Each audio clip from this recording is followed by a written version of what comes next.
आरती गाऊं। आरती गाऊं प्यारे आपको रिझाऊं।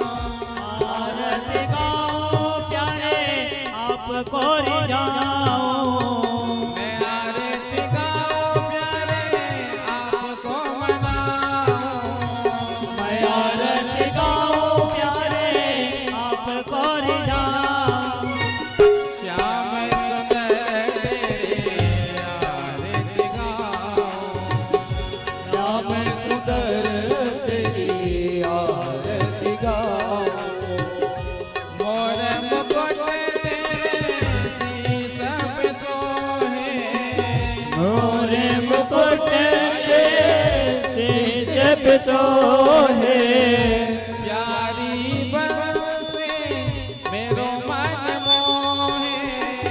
प्यारे बंसी मेरो मन मोहे। एक छवे बलिहारी में जाऊं। एक छवि बलिहारी में जाऊं। चरणों से निकली है गंगा प्यारी। चरणों से निकली है गंगा प्यारी। जिसने सारे दुनिया तारे। जिसने सारी दुनिया तारी। उन चरणों के मैं दर्शन पाऊं। उन चरणों के मैं दर्शन पाऊं। श्री हरिदास के प्यारे तुम हो। श्री हरिदास के प्यारे तुम हो। मेरे मोहन जीवन धन हो। मेरे मोहन जीवन धन हो। प्यार छवे मैं तो मन में बसाऊं। प्यारी छवि तुम मन में बसा। श्री बांके बिहारी तेरे आरती गाऊं। निभा के बिहारी तेरी आरती गाऊं। आरती गाऊं प्यारे आपको मनाऊं। आरती गाऊं प्यारे आपको मनाऊं। मैं आरती गाऊं प्यारे आपको रिझाऊं। मैं आरती गाऊं प्यारे आपको रिझाऊं। हे गिरधर तेरे आरती गाऊं। हे गिरधर तेरी आरती गाऊं। बाल कृष्ण तेरे आरती गाऊं। बाल कृष्ण तेरी आरती गाऊं। रे बांके बिहारी तेरे आरती गाऊं। के बिहारी तेरी आरती गाऊं। बोलिए बाल कृष्ण लाल की जय हो। श्री वृंदावन बिहारी लाल की जय हो। श्रीमद् भागवत महापुराण की जय हो।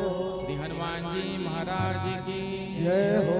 दंतेश्वरी मैया की जय जय श्री राधे। जय जय श्री राधे। जय जय श्री राधे। जय जय श्री राधे। जय जय श्री राधे। हरि ओम जितनेन जितनेमयजन्त देवास्तानि धर्माणि प्रथमन्नाशन्नाते अनाकं महिमानः सचन्त यत्र पूर्वे साध्याः सन्ति देवाः। हरि ओम सेवन्तिकाबकुलचम्पकपाठलब्जे पुण्यः गजादिकर्वे ललसालपुष्पै बिल्वप्रभालतुलसीदलमञ्जरेवे त्वां पूजयामि जगदीश्वरवे प्रसीद। नानासुगन्धपुष्पाणि यथा कालोद्भवानि च पुष्पाञ्जलिर्मया दत्तगृहाण परमेश्वरः। मंत्र पुष्पांजलिम समर्पयामि। बोले श्रीमद्भागवत महापुराण की जय, सुखदेव जी महाराज की जय, श्री व्यास जी महाराज की जय, राधे रानी सरकार की जय। आप सभी लोग खड़े होकर के छत्तीसगढ़ गीत साथ में गाएंगे सभी माताएं।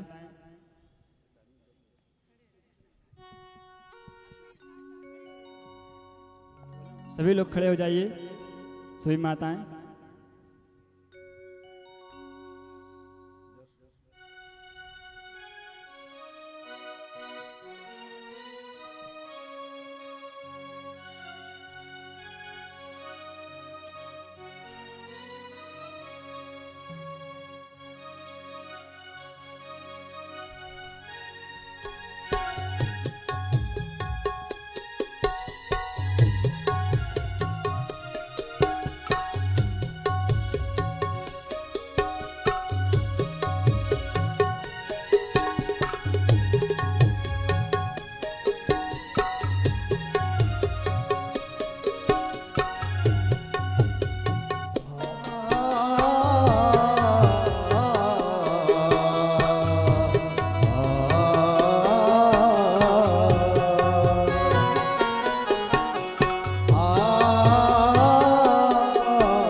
मंगल महतारी की, बोल भागवत भगवान की, बोल भाग्य बिहारी भगवान की, बोल श्याम प्यारे की।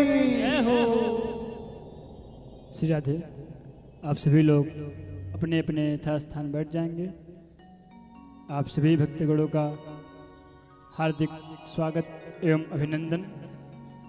जो भी भक्तगण यूट्यूब चैनल के माध्यम से, भक्ति रस सिंधु चैनल के माध्यम से जुड़े हुए हैं, उन सभी भक्तों का हार्दिक स्वागत एवं अभिनंदन। और जो भी भक्तगण अभी इस कथा पंडाल में नहीं आए हैं, वो मेरी आवाज़ सुन रहे हैं, उन सभी से मेरा निवेदन है कि आप जल्द से जल्द अपने अपने गृह कार्य से निवृत्त होकर के कथा पंडाल में आए, क्योंकि आज की जो कथा है, आज भगवान श्री कृष्ण बांके बिहारी उस पर ब्रह्म परमेश्वर की बहुत ही सुंदर बाल लीला की कथा है। तो आप सभी इस शुभ अवसर को व्यर्थ में ना जाने दें और इस शुभ लीला को आप व्यर्थ में ना जाने दें। तो जो भी भक्तगण मेरी आवाज़ सुन रहे हैं, माताएं, भाई बहन, क्षेत्रवासी, और जहाँ तक आवाज़ जा रही इस विद्युत यंत्र के द्वारा जा रही है, वो सभी लोग अपने अपने गृह कार्य से निवृत्त होकर के शीघ्रातिशीघ्र कथा पंडाल में आए। हमारे परम पूज्य आदरणीय श्री व्यास जी महाराज मंच पर मंचासीन हो चुके हैं। उनके मुखारविंद से हम सब लोग ये दिव्यमयी कथा को श्रवण करेंगे। महाराज जी के चरणों में हम प्रणाम करके कहते, प्रभु आप मुझे इस दिव्यमयी कथा का रस स्वादन कराएं। जय श्री राधे, जय श्री श्याम। बोली बांके बिहारी लाल की जय।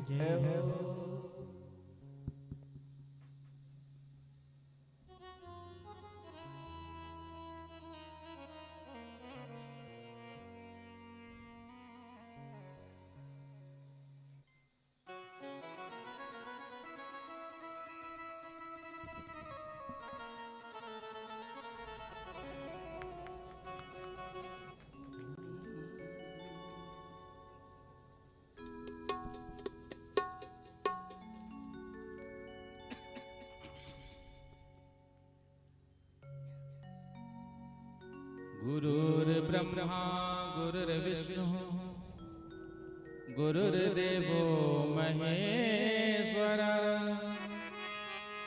गुरु साक्षात् परब्रह्म तस्मै श्री गुरवे नमः। बर्हापीडं नटवरवपुः कर्णयो कर्णिकारं, विप्रदवासः कनककपिशं वैजयन्तीं च मालां, रन्ध्रान् वेणोरधरसुधया पूरयन् गोपवृन्दयै, वृन्दारण्यं स्वपदरमणं प्राविशद् गीतकीर्तिः। नारायणं नमस्कृत्य नरं चैव नरोत्तमं, देवीं सरस्वतीं व्यासं ततो जयमुदीरये। ध्येयं सदा परिभवग्नमभीष्टदोहं, तीर्थास्पदं शिवविरञ्चिनुतं शरण्यं, प्रत्यार्तिहं प्रणतपालभवाब्धिभूतं, वन्दे महापुरुषते चरणारविन्दं। कृष्ण त्वदीय पद पंकज पंजरान्ते, अद्य कंठावरोधन विदौ स्मरणं कुतस्ते। अतुलित बलधामं हेमशैलावदेहं, जनुज्वन कृशानं ज्ञानिनाम् अग्रगण्यं, सकल गुण निधानं वानराणामधीशं, रघुपति प्रिय भक्तं वातजातं नमामि। प्रणवो पवन कुमार खलबन पावक ज्ञान घन, जासु हृदय आगार बसहि राम सर चाप धरा। श्री सीतानाथ समारंभाम् श्री रामानंदार्य मध्यमाम् अस्मदाचार्य पर्यन्ताम् वन्दे श्री गुरु परंपराम्। भक्ति भक्त भगवंत गुरु चतुर्नाम बबु एक, इनके पदवंदन किए तो नासत विघ्न अनेक। जयंती मंगला काली भद्रकाली कपालिनी दुर्गा क्षमा शिवा धात्री स्वाहा स्वधा नमोस्तुते।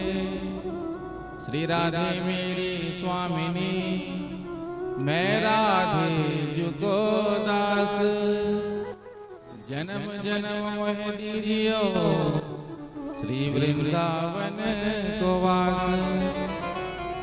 सब द्वारन को छाड़ के निमे आयो तेरे द्वार। अहो वृषभानु के लाडले निक मेरी ओर निहार, निक मेरी ओर निहार, निक मेरी ओर निहार। बोलिए बाल कृष्ण लाल की जय हो, श्री वृंदावन बिहारी लाल की जय हो, श्रीमद् भागवत महापुराण की जय हो, श्री हनुमान जी महाराज की जय हो, श्री सीतारामचंद्र भगवान की जय हो, श्री राधा कृष्ण भगवान की जय हो, श्री गौरी शंकर भगवान की जय हो, श्री लक्ष्मी नारायण भगवान की जय हो, अम्बे मैया की जय हो, श्री हनुमान जी महाराज की जय हो, दंतेश्वरी मैया की जय हो, श्री सद्गुरुदेव भगवान की जय हो, छत्तीसगढ़ महातारी की जय हो, जय जय श्री राधे, जय जय श्री राधे, जय जय श्री राधे, जय जय श्री राधे, जय जय श्री राधे। आइए पंचम दिवस की कथा में प्रवेश करें। उससे पूर्व कुछ क्षणों के लिए बड़े प्रेम से भाव से अपने मन और वाणी को पवित्र करते हुए भगवान नाम का कीर्तन करें।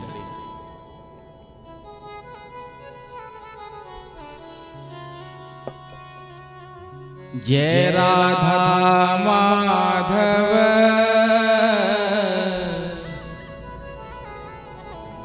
जय हो कुंज बिहारी, जय राधा माधव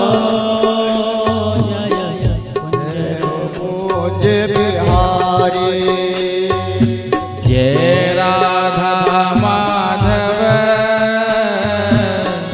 जय हो कुंज बिहारी। जय राधा माधव जय हो कुंज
यशोदानंदन सब जग वंदन यशोदानंदन सब जग वंदन यशोदानंदन सब जग वंदन यशोदानंदन सब जग वंदन यशोदानंदन सब जग वंदन यशोदानंदन सब जग वंदन यमुना तीर धनचारी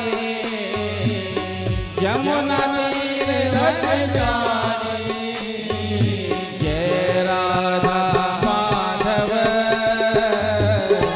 जय हो कुंज बिहारी जय राधा माधव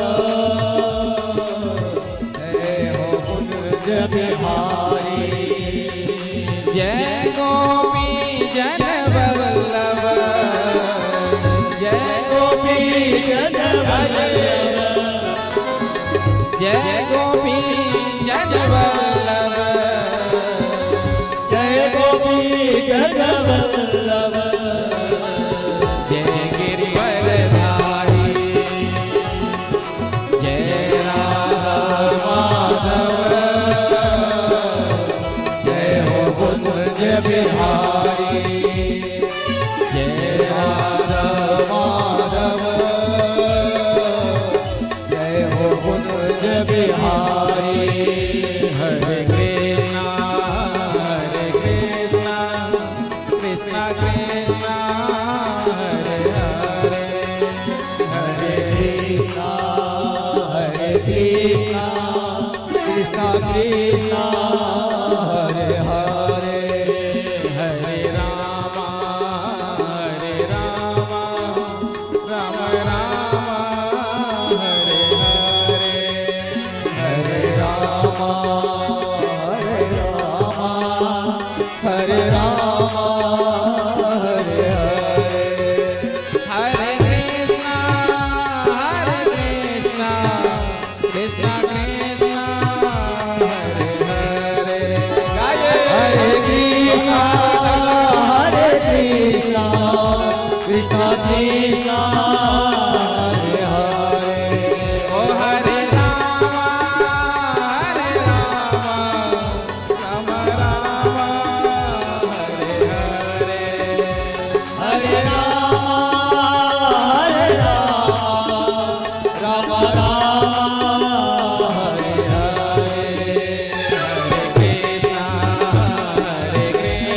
कृष्णा कृष्णा हरे हरे हरे कृष्णा कृष्णा कृष्णा हरे हरे हरे राम राम हरे हरे हरे राम राम हरे हरे ओ हरे कृष्णा कृष्णा कृष्णा हरे हरे हरे कृष्णा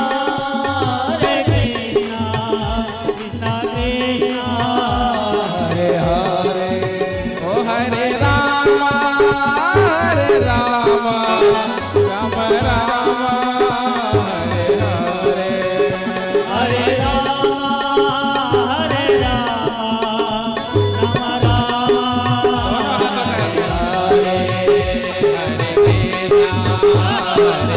कृष्णा कृष्णा कृष्णा हरे हरे हरे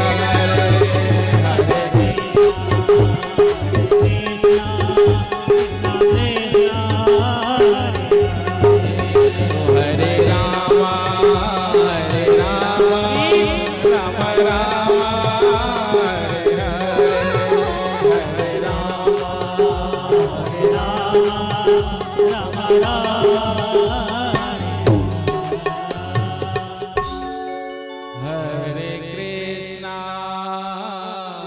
हरे कृष्णा कृष्णा कृष्णा हरे हरे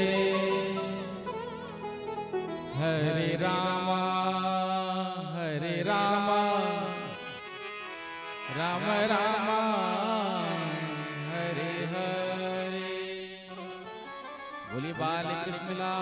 की जय हो श्री वृंदावन बिहारी लाल की श्रीमद् भागवत महापुराण की जय हो श्री हनुमान जी महाराज की जय हो जय जय श्री राधे जय राधे जय जय श्री राधे जय श्री राधे जय जय श्री राधे। परम मंगल श्रीमद् भागवत महापुराण परमहंस संगीता वैष्णव संतों का परम ग्रंथ, उन आनंद गंध अनंत कोटि ब्रह्मांड नायक सर्वेश्वर सर्वाधिपति कुंज निकुंजेश्वर श्री राधा रमन बाधाहरण चिदाधार केवल आधार निर्विकार निर्विकल्प निरीह अकारण करना भक्त वांछा कल्पतरु श्री वृंदावन बिहारी के उन युगल चरणों में ध्यान करते हुए आप सभी को प्रभु के पावन चरित्रों का वर्णन करने जा रहे हैं। कथा में समुपस्थित समस्त भक्त वृंद, स्नेहमयी वात्सलमयी माताएं, आप सबके हृदय में विराजमान उन प्रभु को प्रणाम करते हुए सभी को सादर सप्रेम जय श्री कृष्णा, जय सिया राम, जय सिया राम, राधे राधे राधे राधे। लगता है सारा उत्साह कल ही ठंडा पड़ गया, हाँ? क्योंकि जयकारा में जो तेज होना चाहिए, उत्साह होना चाहिए, वो नजर नहीं आया। चकाचक माल आप सबने कल लूटा है, हाँ?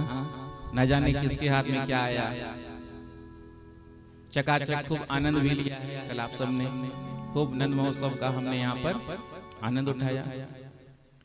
मानो ऐसा लग रहा था यह जगदलपुर नहीं, यह गोकुल ही बन गया। और जहाँ ठाकुर जी की कथा होती है वहीं वृंदावन प्रकट हो जाता है, वहीं गोकुल, वहीं बरसाना, सारे तीर्थ धाम प्रकट हो जाते हैं। तो मानो ऐसा लग रहा था कि यह टाउन क्लब मैदान कल गोकुल बन गया। हम सब ने खूब ठाकुर जी के जन्मोत्सव का आनंद लिया। तो जयकारा जो है थोड़ा सा जोर की होनी चाहिए, प्रेम से कहो श्री राधे। बोल वृंदावन बिहारी लाल की जय हो। तो श्री बांके बिहारी जी महाराज की असीम अनुकंपा से मानव जीवन का सर्वोत्कृष्ट साधन फल सत्संग, जो हम सबको श्रीमद् भागवत कथा के रूप में सुलभ हो रहा है। जब जन्म जन्मांतर के, कल्प कल्पांतर के, युग युगांतर के पुण्यों का उदय होता है, तब जीव को भागवत कथा सुनने का लाभ मिलता है। पद्म पुराण में व्यास जी महाराज कहते हैं, जन्मांतरे भवेत् पुण्यम तदा भागवतम लभेत। ये जो आप भागवत कथा श्रवण कर रहे हैं, तो एक जन्म के पुण्य से नहीं, जन्मांतरे, जन्म जन्म के जब पुण्यों का उदय होता है तो श्रीमद् भागवत कथा शास्त्र सुनने का अवसर मिलता है।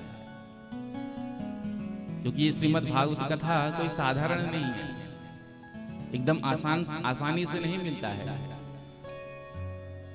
जब ठाकुर जी की विशेष कृपा होती है, पुण्यों का उदय होता है, तब जीव को कथा सुनने को मिलता है।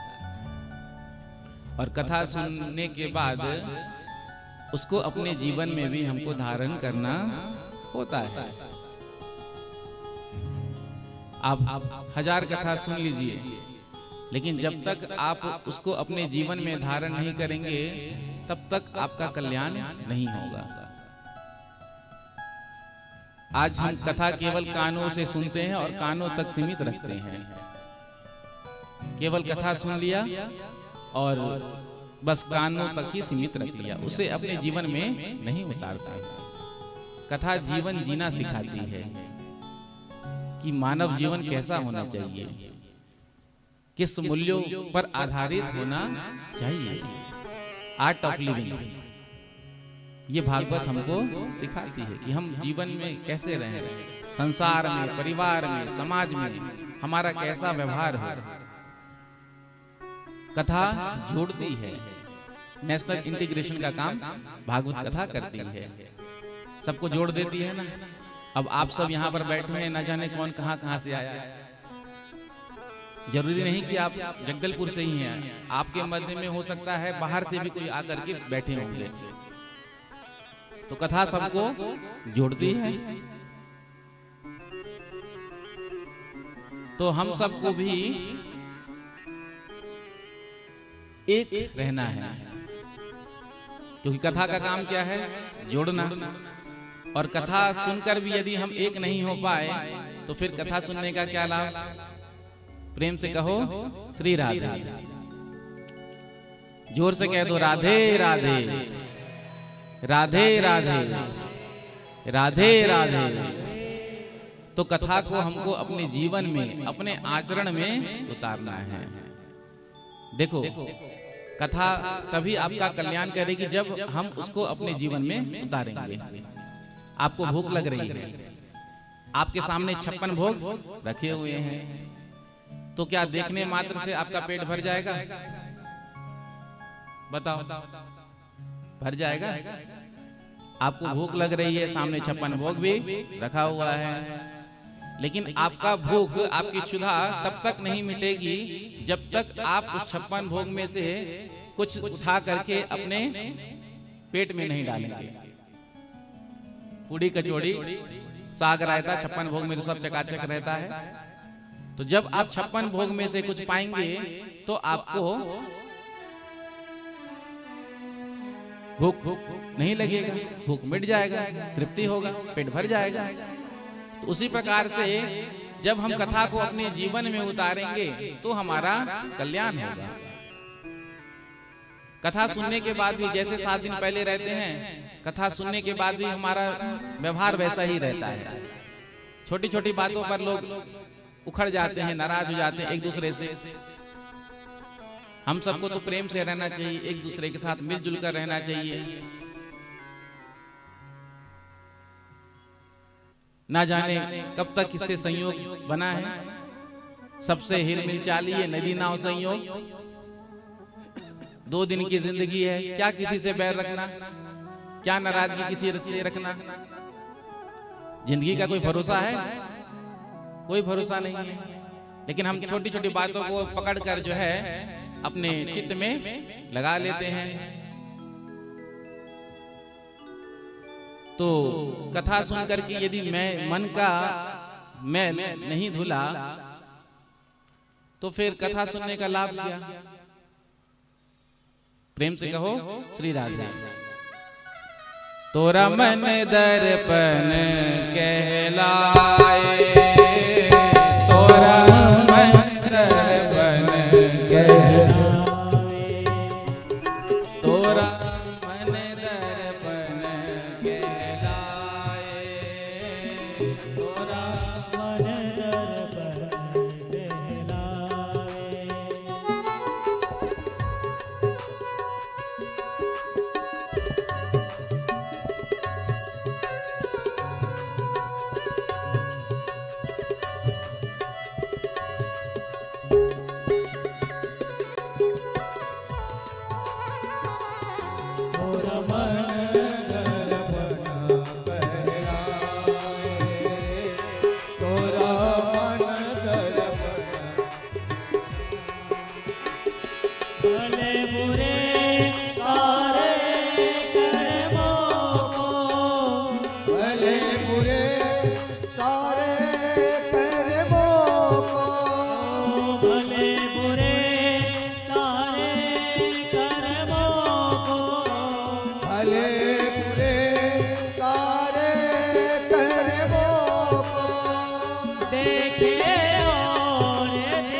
तोरा मन दर्पण कहलाए हो, तोरा मन दर्पण कहलाए हो, तोरा मन दर्पण कहलाए।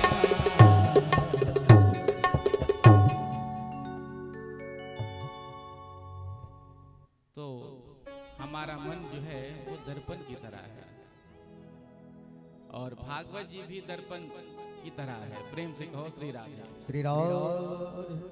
दर्पण हमें क्या दिखाता है, क्या सिखाता है?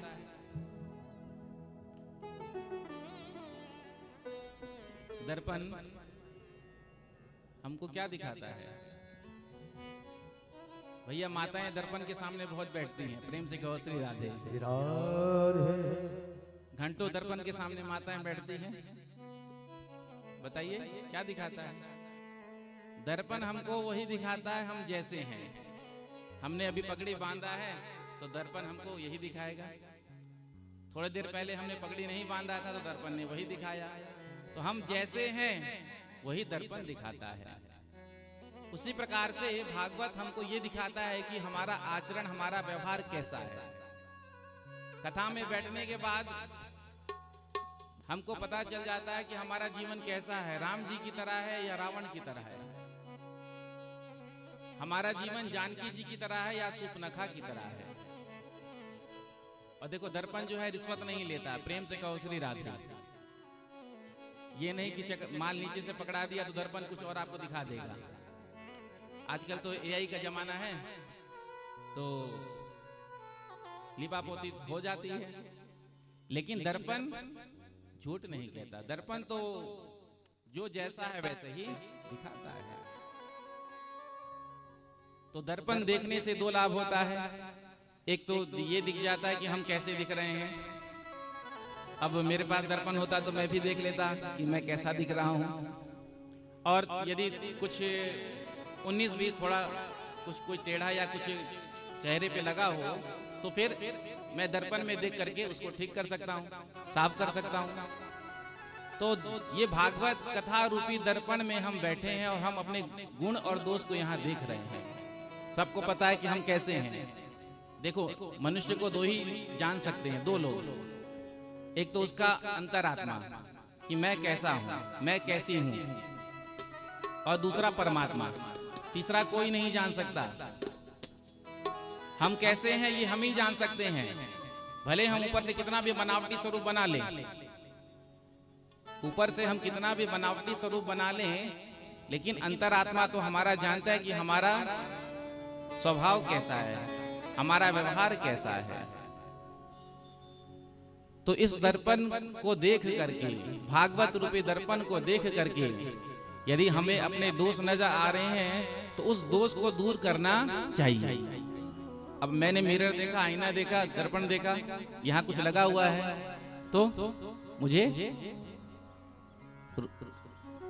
रुमाल लेकर के हटा लेना चाहिए। और दर्पण देखने के बाद भी मैंने नहीं हटाया और फिर मैं कहीं निकल गया तो लोग क्या कहेंगे? देखो महाराज जी के दाढ़ी में तो कुछ लगा हुआ है, क्रीम पाउडर आदि। प्रेम से कहो श्री राधे। तो जब अपने दोष नजर आए तो उस दोष को दूर भी करना चाहिए। कथा में बैठ करके कम से कम ये तो हमको पता ही चल जाता है कि हमारे अंदर कितने दोष हैं, क्या क्या दोष हैं। और जब पता चल जाए तो फिर उस दोष को दूर भी करना चाहिए। तो मन अपना पवित्र रखिए, किसी के प्रति कोई द्वेष भाव ना हो, ईर्ष्या का भाव ना हो, सब कोई मिलजुल कर रहें, एक रहें। जब हम एक रहेंगे तो फिर कहते हैं ना, बटेंगे तो कटेंगे। प्रेम से कहो श्री राधे। और एक रहेंगे तो कहो सेफ रहेंगे। तो कलयुग में तो संगे शक्ति कलियुगे, कलयुग में तो संग शक्ति का ही बल है। Unity is the best policy of the world. तो हम सबको भी एक यूनिटी में रहना चाहिए, क्योंकि जब हम एक साथ रहते हैं, मिलजुल कर रहते हैं, तो हमारे अंदर भी कॉन्फिडेंस ज्यादा रहता है। और जब हम अकेले सब बिखर जाते हैं, देखो एक एक उंगली, ये 5 उंगली है, लेकिन जब 5 उंगली मिल जाते हैं तो एक पंच बनता है। एक उंगली से आप किसी को मारोगे तो कुछ असर होगा ना, लेकिन एक पंच पड़ गया तो हनुमान जी ने मारा ना। किसको मारा? लंकिनी को। हनुमान जी जानकी जी की खोज में जा रहे थे लंका, लंकिनी ने रोक लिया, कहा कि मैं यहाँ चोर को खाने के लिए बैठी हूं। हनुमान जी को क्रोध आ गया, एक तो हम अपनी माँ जानकी की खोज के लिए जा रहे हैं, ये हमको चोर बता रही है, और इसका राजा रावण जिसने हमारी माँ को चुरा लिया उसे साधु समझ रही है। इसकी बुद्धि खराब हो गई है। तो जिसकी बुद्धि खराब हो जाती है फिर इलाज करना पड़ता है। तो हनुमान जी ने मुट्ठी का एक महाकपिहानी रुधिर पमत धर निधन मानी।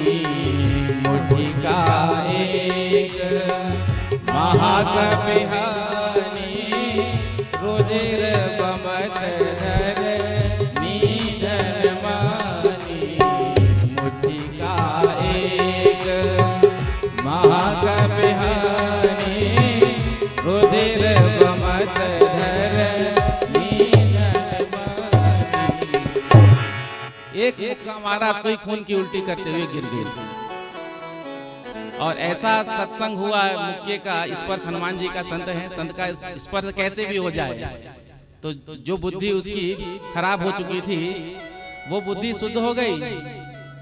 पहले कह रही थी मैं चोर को खाने के लिए यहाँ पर खड़ी हूँ, लेकिन जैसे ही हनुमान जी ने एक मुक्का मारा, सुई क्या कहती है? लंकिनी कहती है कि मेरे भाग्य का आज उदय हो गया, जो आप जैसे संत का मुझे दर्शन हो गया। तो एक ही मुक्का में हनुमान जी महाराज ने लंकिनी की बुद्धि ठीक कर दी। प्रेम से कहो श्री राधे। तो संत का स्पर्श कैसे भी मिल जाए। देखिए हमको लग तो रहा है कि मुक्का मारा हनुमान जी ने, लेकिन उस मुक्का ने उसकी बुद्धि शुद्ध कर दी। और वही लंकिनी कहती है तात स्वर्ग अपवर्ग सुख धैर्य तुला एक अंग तुलन ताहि सकल मिली जो सुख लव सत्संग। तो सत्संग का तो ये असर होता है, एक क्षण का भी सत्संग मिल जाए। हनुमान जी का एक मुक्का ही एक क्षण का सत्संग मिला और सारा जीवन उसका बदल गया। तो उसी प्रकार से जब हम एक रहेंगे तो फिर हमारे अंदर भी कॉन्फिडेंस रहेगा, हम भी मजबूत रहेंगे। देखो मजबूत वृक्ष जो होता है ना, उसको कोई हिला नहीं सकता। तो एकदम मजबूत वृक्ष की तरह डटे रहिए अपने कर्म में। हमारा कर्म सही होना चाहिए, ये हमारा अंतरात्मा हमसे कह देता है। यदि हम अच्छा कर्म करते हैं तो भी कह देता है, यदि हम कुछ गलत करने जा रहे होते हैं तो भी कह देता है। कोई बुरे विचार भी मन में आते हैं, बुरा कर्म करने की इच्छा होती है तो अंतरात्मा रोकता है एक बार कि ये मत कर, ये मत कर। मनुष्य उसको नहीं मानता है और कर लेता है, फिर उसको दंड भी मिलता है, भोगना भी पड़ता है। लेकिन अंदर से कोई शक्ति रोकती है कि ये काम ठीक नहीं है। प्रेम से कहो श्री राधे। तो कल हम सब ने यहाँ पर बड़ा ही दिव्य रूप से नंद महोत्सव मनाया। सुखदेव जी महाराज ने 18 श्लोकों में नंद महोत्सव का वर्णन किया। मानो 18,000 श्लोक जो भागवत में है ना, सबका सार 18 श्लोकों में कह दिया। या गीता में 18 अध्याय हैं, उनका ही सार कह दिया। जब नंद महोत्सव का प्रारंभ कर रहे हैं तो कितना सुंदर सुखदेव जी कह रहे हैं, नंदस्त्वात्मज उत्पन्ने जातः लादो महामनः आहूय विप्रान वेद ज्ञान स्नातः सुचिरलंकृता। नंदस्त्वात्मज उत्पन्ने, नंद बाबा के यहाँ आज आत्मज रूप से आनंद का प्राकट्य हुआ। ये नहीं कहा नंद के कृष्ण हुए, गोविंद हुए, गोपाल हुए। नंद के कौन हुए? आनंद हुए। क्यों? क्योंकि जब भगवान का प्राकट्य होता है तो आनंद ही होता है। दशरथ जी के यहाँ भी जब राम जी, लक्ष्मण जी, भरत जी, शत्रुघ्न जी का प्राकट्य हुआ तो दशरथ जी के मन में भी आनंद हुआ। तो समय का बहुत अभाव था, इसलिए हम प्रणाम करके निकल गए थे आगे। तो पैर लेकर चलेंगे थोड़ा थोड़ा सा साथ में ही। तो जब दशरथ जी को समाचार मिला कि पुत्रों का जन्म हो गया है तो दशरथ जी को भी आनंद हुआ।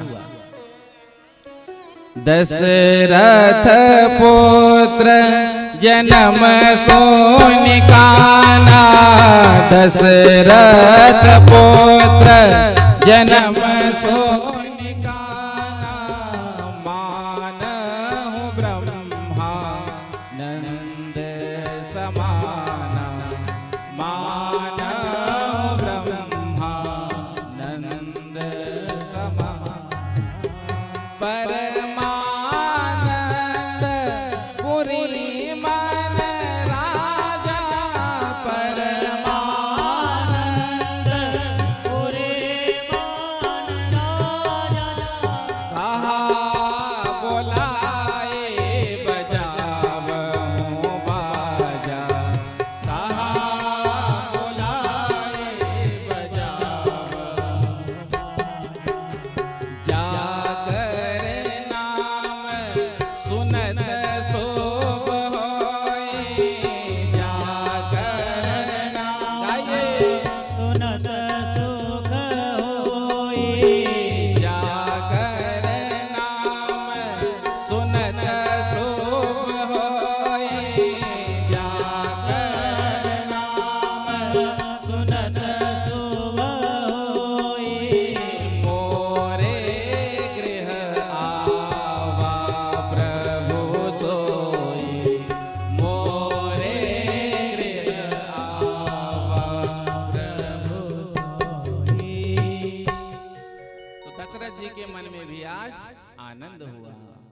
और जब आनंद का प्राकट्य होता है ना तो जीव महामना हो जाता है।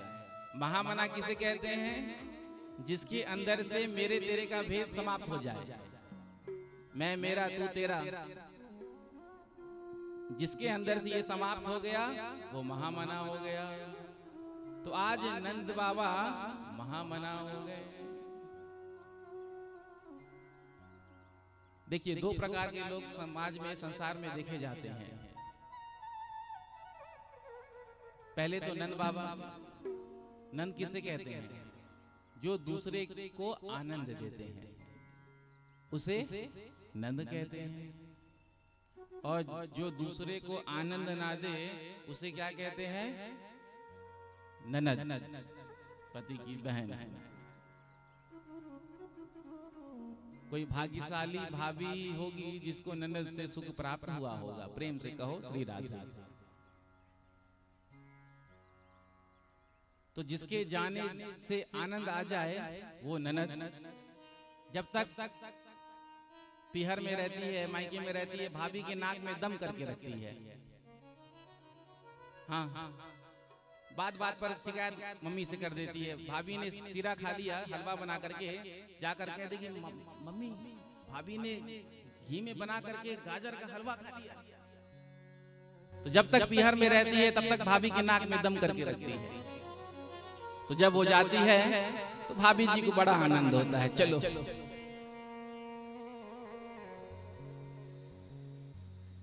तो जहां से जाए वहां पर आनंद आ जाए उसे ननद कहते हैं। और जाने से आनंद मिल जाए, कोई जैसे आते हैं ना तो उनको देख करके आनंद आ जाता है, अरे अच्छे आप आए, बड़ा आनंद आ गया। तो जहां जाए वहां आनंद छा जाए वो है नंद। और जहां से जाए वहां आनंद छा जाए वो ननद। तो हमको भी क्या बनना है? नंद, दूसरे को आनंद देना है। लेकिन हम आनंद केवल अपने लिए ही बटोरना चाहते हैं, सुख केवल अपने लिए ही बटोरना चाहते हैं। ये नहीं कि हमको जो मिला है उसमें से हम थोड़ा थोड़ा किसी और को दे दें। नंद महोत्सव में ही खूब बधाई लुटाई जाती है। तो होता ऐसा है, किसी किसी के हाथ में 4 आ जाता है, किसी को कुछ नहीं मिलता है, होता है ना। तो जिसके हाथ में 4 आ जाए उसको क्या करना चाहिए? जो बगल वाले को नहीं मिला हो तो कम से कम एक तो दे ही सकता है। मिला ही तो प्रसादी तो है, प्रसाद तो बांट करके खाना चाहिए। लेकिन ना, हमको तो मिल गया तो हमारा ही है, हमारे हाथ में आगे। कई लोग तो कथा के पंडाल में ही झगड़ा कर लेते हैं बधाई लूटने में। अब एक के हाथ में आया, दूसरे के हाथ में आधा आधा आ गया, नहीं मेरा है, वो कहती नहीं पहले मैंने पकड़ा है, बस चालू। तो हम सब केवल सुख आनंद अपने लिए ही चाहते हैं। जो दूसरे को सुख देता है ना, जो दूसरे को आनंद देता है ना, उसी के जीवन में आनंद आता है, उसी के जीवन में आनंद होता है। इसलिए दूसरे को भी सुख दिया करो, सुख पहुंचाने की चेष्टा करो, आनंद प्रदान करने की चेष्टा करो। संसार में एक मनुष्य ऐसा है जो दूसरे को प्रसन्नता दे सकता है, दूसरे के चेहरे का मुस्कुराहट ला सकता है, मुस्कुराहट दे सकता है। एक मानव ही एक ऐसा है जो किसी को भी प्रसन्नता दे सकता है। तो आज नंद बाबा महामना हो गए, यमुना जी में जाकर के स्नान किया, सुंदर बगलबंदी पहना, थापक हुआ, चंदन लगाया, इत्र फित्र लगाया और लाला का दर्शन किया। इधर गोपियों को तो पता ही था पहले से ही नंद बाबा के यहाँ लाला का जन्म होने वाला है, तो गोपियों ने भी वस्त्र सिला करके पहले से ही रख लिया था। जब नंद बाबा के यहाँ लाला का जन्म होगा ना तो हम बधाई लेके जाएंगे। इधर नंद बाबा ने आज प्रजा तीर्थ में दान किया। 2 लाख गाय का संकल्प तो उसी समय कर लिया नंद बाबा ने दान का। 7 तिल के पहाड़ बना करके ब्राह्मणों को दान में दिया। जब बालक का जन्म होता है ना, जब तक नालो छेदन नहीं हो जाता है तो उस समय को कहते हैं प्रजा तीर्थ, और प्रजा तीर्थ में किया गया दान अक्षय होता है। कुछ समय ऐसा होता है ना जिसमें हम दान करते हैं तो वो पुण्य अक्षय हो जाता है, उसका क्षय नहीं होता। जैसे अक्षय तृतीया, अक्षय तृतीया के दिन हम जो भी करते हैं सत्कर्म दान पुण्य, तो वो अक्षय होता है। तो आज नंद बाबा ने खूब दान किया है। प्रेम से कहो श्री राधे। श्री राधे। तत आरभ्य नंदस्य व्रज सर्व समृद्धिमा हरेर्निवासात्म गुणै रमा त्रिडम्बो निप। जब से बाल कृष्ण प्रभु का जन्म ब्रज में हुआ है तब से ब्रज में कोई गरीब नहीं रहा। चारों तरफ लोकोत्तर श्री वैभव यश, ब्रज में कोई गरीब नहीं बचा। नंद बाबा ने इतना लुटाया, जो आता जिसके हाथ में जो लगता वो लेकर जाता। खूब लुटाया, हाथी घोड़ा पालकी रत्न सोना चांदी हीरा मोती। एक वाला बढ़िया चांदी का आभूषण लेकर के जा रहा था बधाई के रूप में। जब वो लेकर के जा रहा था इतने में ही दूसरा ग्वाला दिख गया। उसने पूछा भैया तो को कहाँ मिलो? सोई कहते मोको तो चांदी के आभूषण मिले। उसने कहा दादी के तो कुछ चांदी के आभूषण देख, मेरे हाथों में तो सोने के आभूषण हैं। तो जो चांदी के आभूषण लेकर के आ रहा था उसने कहा ये कौन से गेट नंबर पर बट रहा था? नंद बाबा के यहाँ तो महल में कई दरवाजे हैं ना। कहा 5 नंबर के दरवाजे पर 5 नंबर गेट। अरे हम तो 4 नंबर से ही वापस आ गए। चांदी का जो आभूषण मिला था वही फेंक दिया, भागा सीधे 5 नंबर की गेट पर जहाँ सोने के आभूषण बट रहे थे। सोने के आभूषण लेकर के आया, लेकर के जा रहा था तभी दूसरा ग्वाला मिल गया। क्यों रे तुझे क्या मिला है? अरे मुझको तो सोने के आभूषण मिले हैं। अरे दादी के देख मुझे तो हीरे के आभूषण मिले। ये कौन से गेट नंबर पर बट रहे हैं? Gate number 7। अरे हम तो 5 से ही वापस आ गए। वहीं फेंका सोने के आभूषण, सीधे 7 नंबर के गेट पर पहुंच गया, हीरे के आभूषण लेकर के आ गया। एक ग्वाला गया, नंद बाबा गैया लुटा रहे थे तो 1000 गैया लेकर के आ गया। प्रेम से कहो श्री राधे। अब 2 कमरे का घर गरीब था वाला, अब 1000 गैया लेकर के आ गया। तो सबसे पहले तो सोचा कि जितने गैया घर में आ जाए घर में ही अंदर रखता हूँ, बाकी जो बचेगा फिर बाहर। अब उसकी पत्नी गई थी जमुना जल भरने के टाइम, और इतने में ही ग्वाला ने जितने भी गैया थे, जितने भी गैया आए कक्ष में, सबको भर दिया। जब जमुना जल भर करके आई तो क्या देखती है पत्नी कि सारा घर तो गायों से भरा है। देख करके गर्म हो गई, तुम्हारे पास तो बिल्कुल भी दिमाग नहीं, सारा कक्ष कमरा गायों से भर दिया, अब हम रहेंगे कहाँ। तो पत्नी चालू हो गई, बिल्कुल भी दिमाग नहीं, कुछ और ले आते बाबा से, इतना तो कुछ बट रहा था, सोना चांदी हीरा मोती। तो पति ने कहा देख रही तुझे पता नहीं कि मैं इतने गाय क्यों लेकर के आया हूँ। पत्नी ने पूछा क्यों लेकर के आया हूँ। तो पत्नी ने कहा कि एक गाय तो हम रखेंगे अपने लिए, देसी गाय, चकाचक दूध पिएंगे, बाकी जितनी भी गैया बचेगी ना सब तेरे पीहर भेज देंगे, तेरे मायके। जो पत्नी ने सुना तो कहा जीवन में पहली बार दिमाग का काम किया है, प्रेम से कहो श्री राधे। खुश हो गई। तो आज नंद बाबा खूब लुटा रहे हैं, प्रेम से कहो श्री राधे। श्री राधे। गोपियों ने आकर के आज लाला कृष्ण को आशीर्वाद दिया है। भगवान भोलेनाथ आए पार्वती जी को लेकर के नंद महोत्सव का दर्शन करने के लिए। गर्ग संगीता का प्रसंग है।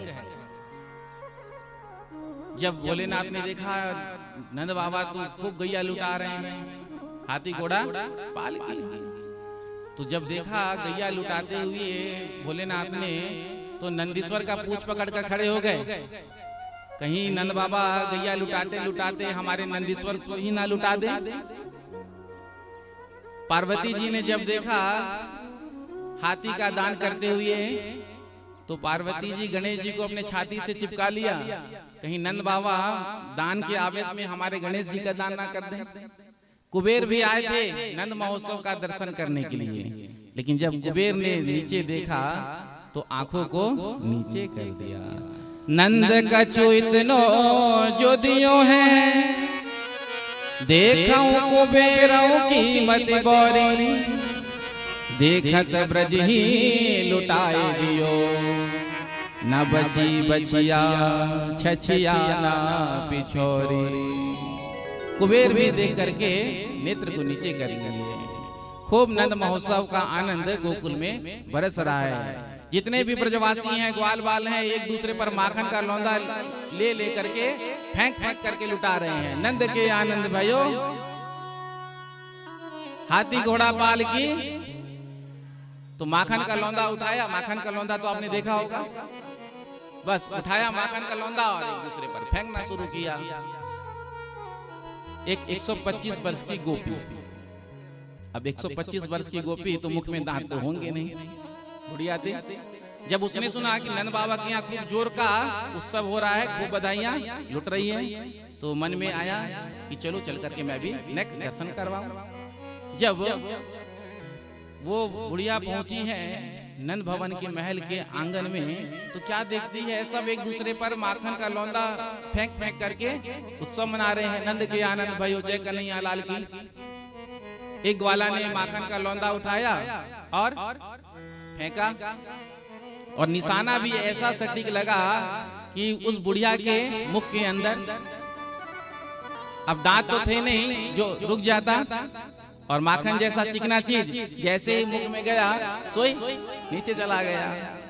अब उस बुढ़िया ने क्या कहा पता है?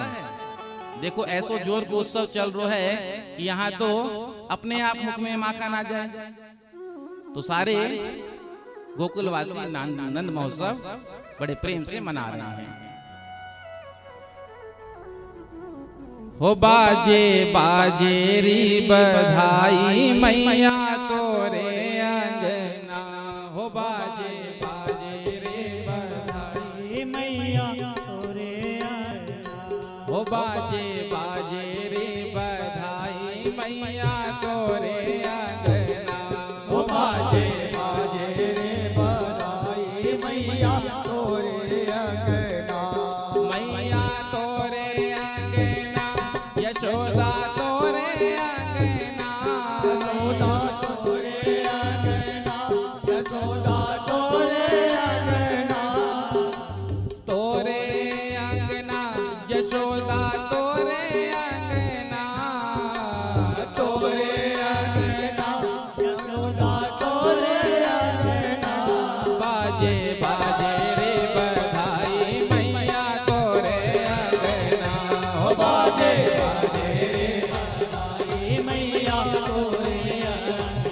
ऐसा नहीं, दोनों हाथ में रख ताली से बकर कभी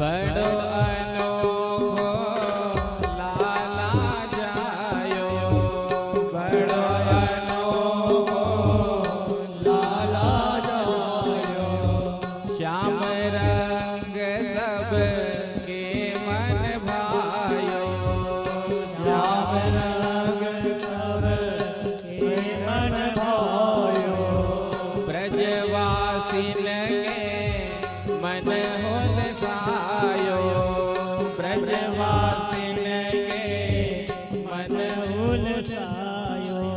देखो हमने कल लाइव कथा चल रही है, तो हमने भी थोड़ा सोचा देखते हैं, तो हमने उसमें क्या देखा पता है? जब हम भजन गाते हैं ना, तो माताएं गाती नहीं है, प्रेम से गाओ श्री राधे। भक्ति रस सिंधु यूट्यूब चैनल पर यह कथा लाइव चल रही है, तो आप भी देख सकते हैं। कल की कथा आप खोल करके देखिएगा। तो सभी माताएं जब कीर्तन चलता है तो माताएं ताली तो बजा रही हैं लेकिन गाती नहीं है। कीर्तन में मौन रहने से दोष लगता है। हाँ, जो कीर्तन में मौन रहता है अगले जन्म में मेढक बनता है। जो न करे राम गुण गाना, जी ही सुदादुर जी ही समाना। गोस्वामी जी ने कहा है रामचरितमानस में, जिनकी जीवा भगवान का नाम नहीं गाती है मेढक के समान टर टर। तो इसलिए कीर्तन में मौन रहना नहीं चाहिए। जब भी कीर्तन हो गाना भी चाहिए और ताली भी बजाना चाहिए, और जब बधाई उत्सव चल रहा हो तो थोड़ा नृत्य भी करना चाहिए। प्रेम से कहो श्री राधे। सुको सुको बधाई थोड़ी। बड़ो अनोखो लाला जायो, बड़ो अनोखो लाला जायो, श्याम रंग सब के मन भायो, श्याम रंग सब के मन भायो, ब्रजवासिन के मन होल सायो, ब्रजवासिन के मन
अपने वेद पढ़ते नंद बाबा जो दान करत है नंद बाबा जो दान करत है पाग पिछोरा ग्वाल लेत है पाग पिछोरा ग्वाल लेत है गोपिन को दिए लहंगा बरिया रतन जड़ित कंगना गोपिन को दिए लहंगा बरिया रतन जड़ित कंगना हो बाजे बाजे रे बधाई मैया तोरे हो बाजे बाजे रे बधाई मैया तोरे हो मैया तोरे अंगना यशोदा तोरे अंगना मैया तोरे अंगना यशोदा तोरे अंगना बाजे बाजे बधाई मैया तोरे अंगना बाजे बाजे बधाई मैया तोरे अंगना नंद के आनंद भयो कन्हैया लाल की वो तिथि तो आगे पीछे छूट गई यदि समय पर कर नहीं पहुंचा तो हो सकता है कोई ना कोई उपद्रव खड़ा कर दे तो आज नंद बाबा ने गोकुल का भार वृद्ध गोपों के ऊपर छोड़ दिया गोपान गोकुल रक्षाया निरूप्य मथुराम गतः नंदः कंसस्य वार्षिक्यम् करम दातुम कुरुद्वः आज नंद बाबा पहुंचे हैं मथुरा में जाकर के कंस को कर दिया और ये भी समाचार सुनाया कि महाराज आपकी कृपा से बुढ़ापे में लाला का जन्म भयो है जो कंस ने सुना बुढ़ापे में लाला का जन्म तो सोई कंस ने आशीर्वाद दे दिया कंस ने कहो बाबा तेरो लाला जुग जुग जीवे अब वाको का मालूम अपने काल को ही आशीर्वाद दे रो है अब नंद बाबा तो कर दे करके निकल पड़े रास्ते में वसुदेव जी मिल गए वसुदेव जी और नंद बाबा दोनों पक्के मित्र और आज दोनों जब मिले हैं तो आपस में एक दूसरे से सुख दुख की चर्चा होने लगी नंद बाबा के जीवन में आज प्रसन्नता है खुशी है आनंद है वसुदेव के जीवन में आज दुख है कष्ट है लेकिन वसुदेव जी ने जब नंद बाबा से वार्तालाप शुरू की तो सबसे पहले नंद बाबा को बधाई दिया नंद बाबा से कहा बाबा आपको बहुत बहुत बधाई जो बुढ़ापे में आपके यहाँ लाला का जन्म हुआ नंद बाबा ने अपने सुख की चर्चा नहीं की नंद बाबा ने कहा वो तो ठीक है वसुदेव लेकिन जब मैं तुमको देखता हूँ तो मुझे बड़ा दुख होता है 6 संतान को कंस मार दिया 7वां गर्भ नष्ट हो गया एक कन्या हुई वो भी आकाश में उड़ गई वसुदेव जी ने कहा ये तो सब कर्मों का खेल है पूर्व जन्म का मेरा कोई ऐसा कर्म होगा तो आज दोनों आपस में बात कर रहे हैं इधर कंस ने मीटिंग बैठाई और मीटिंग बैठा करके कहा कि मेरा काल कहीं जन्म ले चुका है तो उस काल को कैसे समाप्त किया जाए तो उसमें मुश्तिक चानूर आदि सब दैत्य बैठे हुए थे कोई कहता है मुझे महाराज आज्ञा दीजिए मैं अभी समाप्त करके आ जाऊं इतने में ही पूतना उठ करके खड़ी हो गई कहा तुम कैसे जा करके मारोगे यदि यदि यदि उसने अभी जन्म लिया है तो छोटा सा बालक और छोटा सा बालक तो सूतिका गृह में होता है और पहले के समय में तो सूतिका गृह में किसी का प्रवेश भी नहीं होता था माता के अलावा तो तुम कैसे जाकर मारोगे महाराज ये काम आप मुझे सौंपिए मैं आपका काम कर पाऊंगा तो आज पूतना ने कंस से कहा कि महाराज ये काम मैं करके आऊंगी तो थी तो ये राक्षसी लेकिन इसने बड़ा सुंदर माया के द्वारा अपना सुंदर भेष बनाया कंसेन प्रहिता घोरा पूतना बाल घातिनी शिशुचारिणन्ते पुरग्राम ब्रजादिशो तो आज पूतना सुंदर भेष बना करके गोकुल में आई जैसे ही ब्रजवासियों ने पूतना को देखा तो सबके सब देखते ही रह गए। मनोहरंती, सबके मन को हरण कर लिया, इतनी सुंदर लग रही थी। अब कोई सुंदर व्यक्ति आ जाए और कोई पूछ ले कुछ तो तुरंत बताते हैं हम। पूतना ने पूछा कि नंद बाबा को महल कहाँ है, तो गोपों ने बता दिया। इधर पूतना निकल पड़ी। प्रेम से कहो श्री राधे। श्री राधे। जोर से कह दो राधे राधे राधे राधे राधे राधे राधे राधे राधे राधे राधे। इधर पूतना पूछते पूछते नंद भवन में पहुंच गई। नंद भवन में अंदर पहुंच गए, जहां लाला पालने में लेटे हुए थे। यशोदा मैया ने जब देखा तो लगा कोई गोपी होगी। आज पूतना ने आकर के यशोदा मैया को सबसे पहले बधाई दिया और कहा मैया लाला को दर्शन करा, अभी तक मैंने तेरे लाला का दर्शन नहीं किया है। तो साधारण गोपी समझकर पालने से उठाया और पूतना को दे दिया। इधर पूतना के हाथ में आते ही भगवान ने अपने नेत्र को बंद कर लिया। अब भगवान ने अपने नेत्र को बंद किया। इस संबंध में संतों ने अनेक भाव प्रस्तुत किए हैं। मानो भगवान ने नेत्र बंद करके भोलेनाथ का स्मरण किया और भोलेनाथ से कहा प्रभु हम ब्रज में क्यों आए हैं, दूध दही माखन खावे को ताई, लेकिन दूध दही खाने को तो मिला नहीं, देखने तक को नहीं मिला अब तक। लेकिन मौसी जी आ गई विष पिलाने को ताई। अब विष पीने को अभ्यास तो आपको है। कल आपने सुना था ना कालकूट का पान भगवान भोलेनाथ ने किया था। तो हे भोलेनाथ, पूतना मौसी का जितना भी विष है उसका पान आप कर जाएं, बाद में जो दूध बचेगा उसका चकाचक भोग हम लगाएंगे। एक संत ने भाव दिया भगवान नेत्र बंद करके इसके पूर्व जन्म के बारे में विचार करने की। पूर्व जन्म में ये कौन थी, ऐसा इसने कौन सा सुकृत किया, पुण्य किया जो आज मेरे सामने है। एक संत ने भाव दिया यदि कोई दृष्टि का पात्र ना मिले तो दृष्टि को बंद कर लेना चाहिए, क्योंकि तीन चीज का विश्वास कभी नहीं करना चाहिए, दृष्टि, वृष्टि और टष्टि। प्रेम से कहो श्री राधे।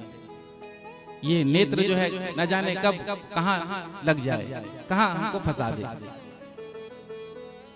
दूसरा वृष्टि, वर्षा कभी भी हो जाता है। तीसरा टष्टि, आपस में एक दूसरे से नहीं बनता है, लड़ झगड़ जाते हैं, तो इनका भरोसा नहीं होता है। तो यदि कोई सुंदर पात्र नहीं मिले तो अपने नेत्र को बंद कर लेना चाहिए। एक संत ने भाव दिया कि भगवान ने नेत्र बंद करके विचार किया कि एक सुंदरी रामावतार में भी आई थी। रामावतार में भी एक सुंदरी आई थी जिसका नाम था सूपनखा। सूपनखा का अर्थ समझते हो क्या होता है? सूप की तरह जिसके लंबे लंबे नख होते हैं ना, उसे ही सूपनखा कहते हैं। अब वो सूपनखा तो चली गई, लेकिन उसकी भतीजियां आज भी यत्र तत्र देखने को मिल जाती है। लंबे लंबे नख रखती हैं, नाखून, फैशन। तो सूपनखा भी थी तो राक्षसी, लेकिन इसने बड़ा ही सुंदर अपना स्वरूप बनाया और पंचवटी में पहुंच गई राम जी के सामने। और राम जी से क्या कहा? तुम सम पुरुष ना मोह सम नारी, यह संजोग विधि रचा विचारी।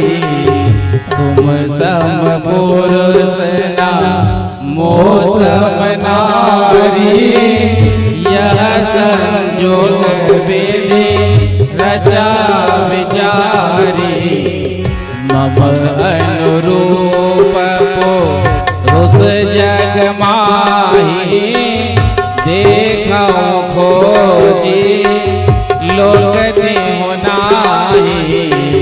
मम अनुरूप पुरुष जग माही, देखो खोजी लोक देहु नाही।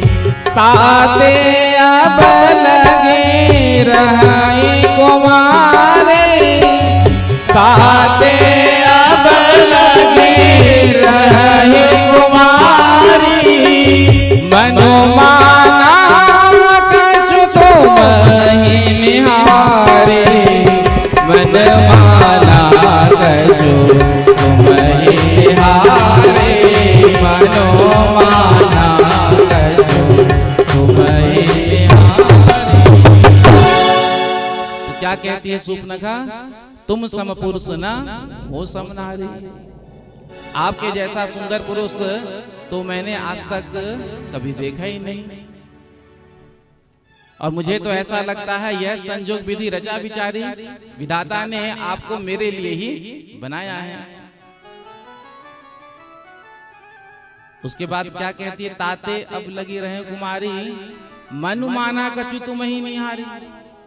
कितना अभिमान, कितना घमंड होगा इसको अपनी खूबसूरती का, सौंदर्यता का। सोचो, राम जी से कहती है मनु माना कछु तुम ही, कछु मन माना, मतलब उतने सुंदर आप भी नहीं हो जितनी सुंदर मैं हूं। मनु माना कछु, चलो काम चला लूंगी, एडजस्ट कर लूंगी। अब राम जी कितने सुंदर थे उसका वर्णन तो आप राम कथा में सुनते ही हैं।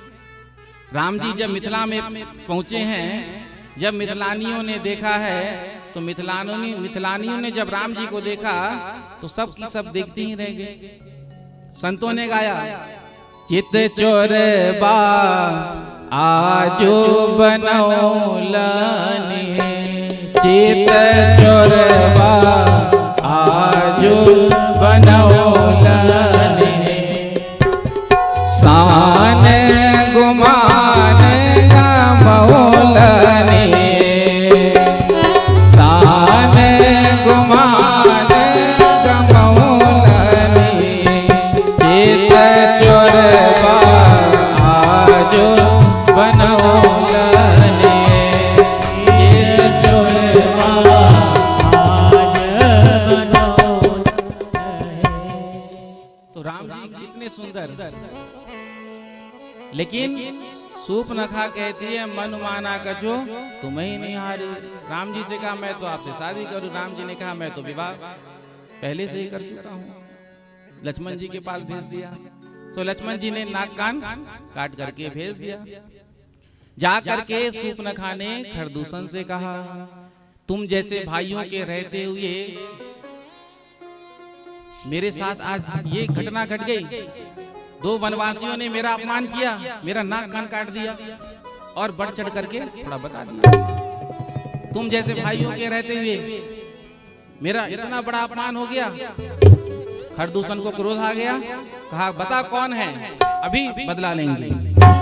और जब खरदूषण आए हैं और आकर के राम जी का दर्शन किया तो क्या कहा, हम भरी जन्म सुनहु सब भाई, ये नहीं असे सुंदर दाई। हम भरी जन्म सुनहु सब भाई, देखी नहीं असे सुंदर दाई। यद्यपि भगिनी कीन को रोपा, यद्यपि भगिनी कीन को रोपा, बदलायक नहीं पुरुष अनोपा। यद्यपि भगिनी कीन को रोपा, यद्यपि भगिनी कीन को रोपा। तो खरदूषण ने क्या कहा, हम भरे जन्म सुनाओ अब भाई, देखी नहीं ऐसे सुंदरता, ऐसा सुंदर पुरुष तो हमने अपने जीवन में कभी देखा ही नहीं। सुंदर पुरुष को देख करके स्त्री आकर्षित होती है, सुंदर स्त्री को देख करके पुरुष आकर्षित होता है, लेकिन एक पुरुष दूसरे पुरुष को देख करके आकर्षित, हमने ऐसा सुंदर सौंदर्य तो जीवन में कभी देखा ही नहीं। किसकी प्रशंसा कर रहे हैं, जिसने बहन का नाक कान काट दिया, अपमान कर दिया। डेढ़ हड्डी का भी भाई होता तो लड़ भिड़ जाता। और घटना पुरानी हो जाती तो चलो क्रोध शांत हो जाता है थोड़ा, लेकिन अभी अभी नई ताजी ताजी घटना है। लेकिन राम जी का दर्शन करके खरदूषण ने कहा कि हमने तो ऐसा पुरुष जीवन में कभी देखा ही नहीं। यद्यपि इन्होंने हमारी बहन को कुरूप किया है, लेकिन वध के लायक ये नहीं है। प्रेम से कहो श्री राधे। श्री राधे। तो कहने का अभिप्राय,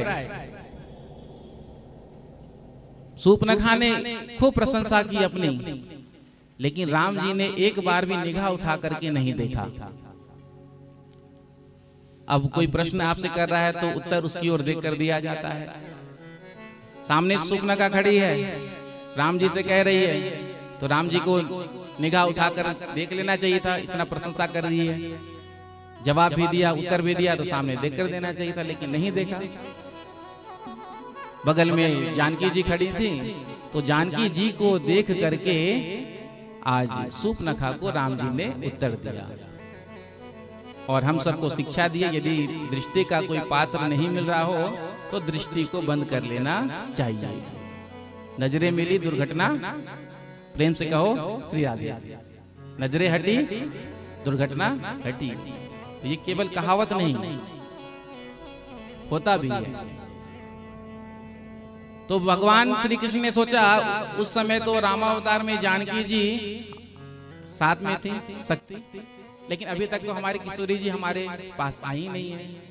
तो यदि दृष्टि का कोई पात्र नहीं है तो आंख बंद कर लेना चाहिए। तो कन्हैया ने नेत्र बंद कर लिया, पूतना लेकर के निकली और आज ठाकुर जी के मुख से अपना स्तन लगा दिया।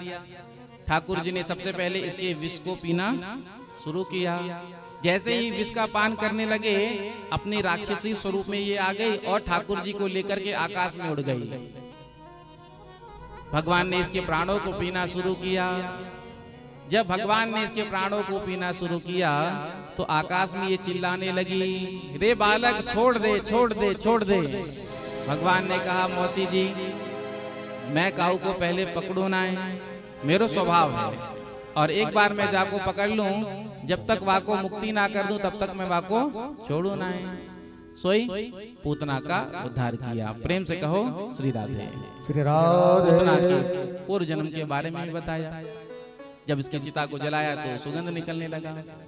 परीक्षित ने प्रश्न किया, गुरुदेव जब जीव के शरीर को जलाया जाता है तो दुर्गंध निकलता है, इस राक्षसी के शरीर को जलाया गया तो सुगंध निकला, समझ में नहीं आया। तो पूर्व जन्म का वृत्तांत सुनाया। पूर्व जन्म में ये राजा बलि की कन्या रत्नमाला थी। जब वामन भगवान राजा बलि के द्वार पर गए थे तो सौंदर्य देख करके वामन भगवान का मन में भाव आया, ऐसा पुत्र मेरा होता तो मैं अपना दूध पिलाती। लेकिन जब 3 पग में छल लिया राजा बलि को वामन भगवान ने, तो भाव बदल गया। और जैसे ही भाव बदल गया तो दूसरा भाव क्या आया मन में, यदि ऐसा मेरा पुत्र होता ना तो मैं उसे विष देकर मार देती। तो भगवान तो सभी भावों को पूरा करते हैं। तो यही रत्नमाला पूतना बन करके आई और भगवान ने इसके दोनों भाव को पूरा किया। इसलिए संतों ने कहा है कि भाव बदलना नहीं चाहिए। एक बार जो आपके हृदय में भाव ठाकुर जी के लिए उठ जाए, जो भी आप मानते हैं, भाई मानते हैं, मित्र मानते हैं, सखा मानते हैं, पुत्र मानते हैं, पति मानते हैं, पिता मानते हैं, तो एक बार जो भाव ठाकुर जी के लिए जागृत मन में हो गया तो उसी भाव से सेवा करनी चाहिए। जो एक भाव में नहीं टिकता है तो फिर ठाकुर जी भी नहीं मिलते हैं। प्रेम से कहो श्री राधे। श्री राधे। बरसात का समय था तो पत्नी ने पति से कहा, जाओ जी छाता ले आओ, बरसात का समय आ गया, आजकल तो बारिश बड़ी जोर की चल रही है। तो पति ने कहा ठीक है जाता हूं। तो पत्नी ने कहा ठग मत जाना। पति ने कहा क्यों ठगूंगा? तो पत्नी ने कहा कि देखो दुकानदार जो होते हैं ना, वो जितने में बोलते हैं ना तो उससे कम बोलना चाहिए। यदि दुकानदार कहे कि 20 रुपए का छाता है तो कहना 10 रुपए दूंगा। तो पत्नी पढ़ा करके पति को भेज दिया। अब पति आया दुकानदार के पास और कहा छाता दिखाना है।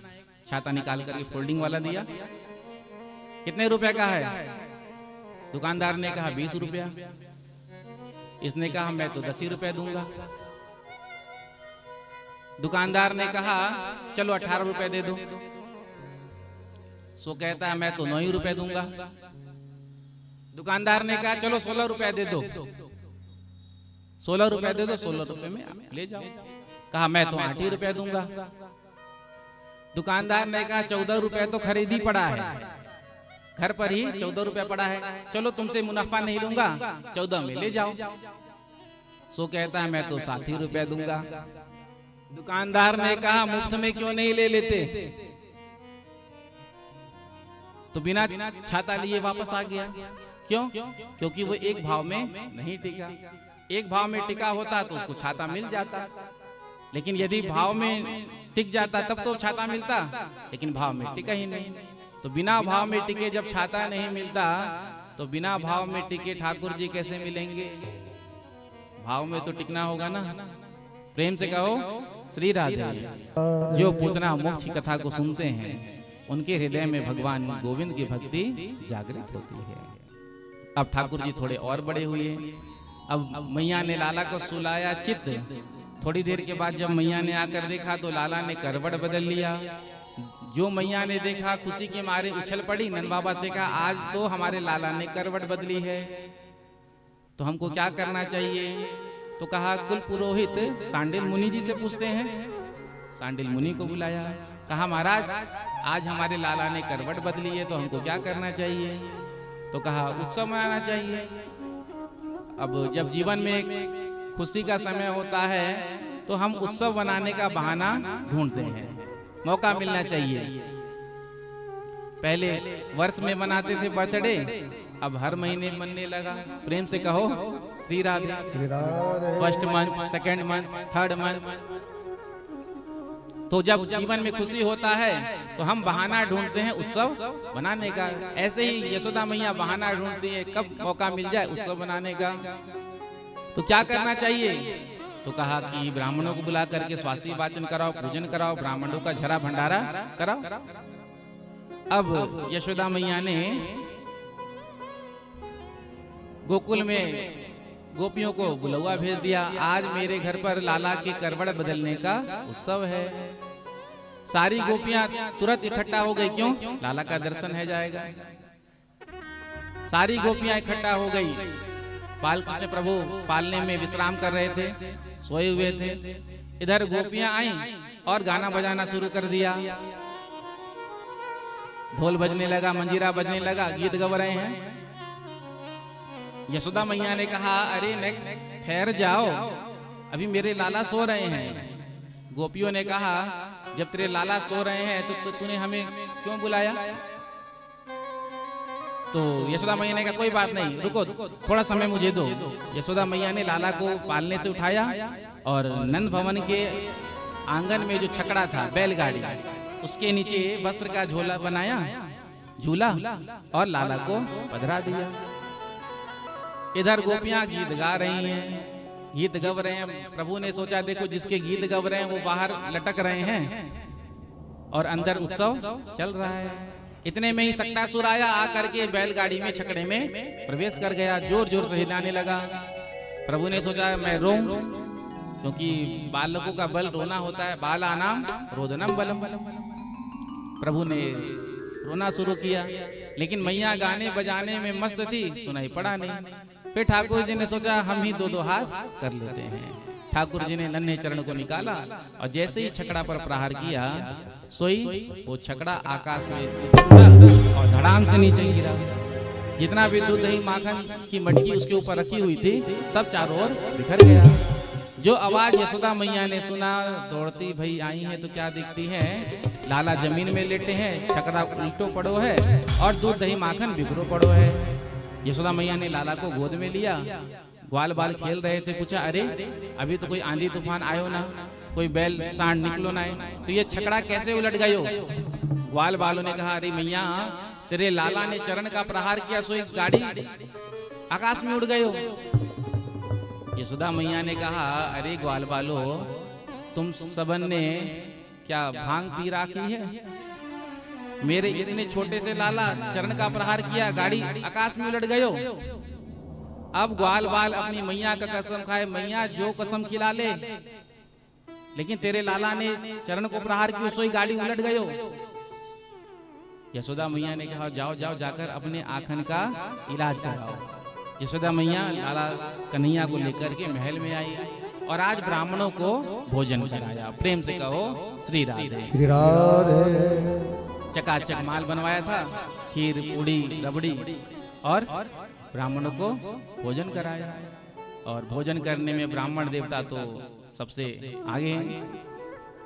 उसमें भी यदि मथुरा के चौबे जी मिल जाएं तो कहना क्या, एक एक चौबे जी 4-5 किलो रबड़ी अकेले छान जाते हैं। आपको लग रहा होगा संभव नहीं, लेकिन चौबे जी खूब चकाचक माल उड़ाते हैं। और मिथिला के ब्राह्मण भी, वो एक एक ब्राह्मण देवता 2-2, 300 रसगुल्ला उड़ा देते हैं। आपको आश्चर्य लग रहा होगा। अभी मार्च में मेरी सिटी पैलेस रिसोर्ट में कथा थी, विराटनगर नेपाल। तो 56 भोग जिस दिन था, भोजन मुझे करा रहे थे। और 56 भोग में यदि एक एक थोड़ा थोड़ा भी रखा जाएगा तो कितना हो जाएगा। तो मुझे भोजन करा रहे थे, तो उसी में से एक ने मुझसे कहा कि महाराज खाइए ना, पाइए ना, अपने राम जी 4 फूल के खाने वाले। अब इतना देखकर ही तो हमने प्रणाम कर लिया, कहा हम तो प्रभु प्रसाद है, थोड़ा सा ले लेते हैं। तो इतना ही सा तो है, थोड़ा सा ही तो है। अरे हम लोग तो 300 रसगुल्ला अकेले उड़ा जाते हैं।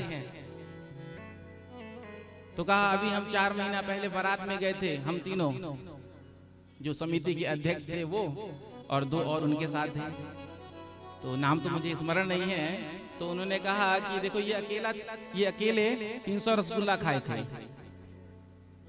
मैंने प्रणाम किया, यहाँ तो 2-4 भी नहीं जाता है। तो एक पंडित जी निमंत्रण पर भोजन करने के लिए आए। प्रेम से कहो श्री राधे। तो चकाचक यजमान ने भोजन बनाया, भोजन कर लिया। बारात में जाना था, शाम का भोजन था, चक भोजन किया। फिर बारात में भी जाना था, भोजन करके आए यजमान के यहाँ से, और फिर बारात में गए। और बारात में जब गए तो फिर चकाचक माल, रस मलाई, राजभोग उड़ाने लगे। अब राजभोग उड़ाते उड़ाते उड़ाते इतना उड़ा दिए कि वहीं लेट गए। अब कहाँ तो विवाह का उत्सव चल रहा है और पंडित जी लेट गए, ज्यादा उड़ा दिया। तो डॉक्टर को बुलाया गया। डॉक्टर ने दवा निकाल करके दिया, कहा पंडित जी इसको थोड़ा आप पा लीजिए, थोड़ा सा आपको अच्छा लगेगा, ठीक लगेगा। पंडित जी ने कहा इस गोली को खाने की जगह पेट में होती तो एक राजभोग और नहीं खा लेता। प्रेम से कहो श्री राधे। तो आज यशोदा मैया ने ब्राह्मणों को भोजन कराया चकाचक, और ब्राह्मण देवताओं के चरणों में प्रणाम करके कहा कि मेरे लाला को आशीर्वाद दीजिए। ब्राह्मण देवताओं ने आशीर्वाद दिया, आपके लाला रोज ऐसे ही दिन में 2-4 बार करवट बदलते रहें और चकाचक हमको माल खाने को मिलता रहे। प्रेम से कहो श्री राधे।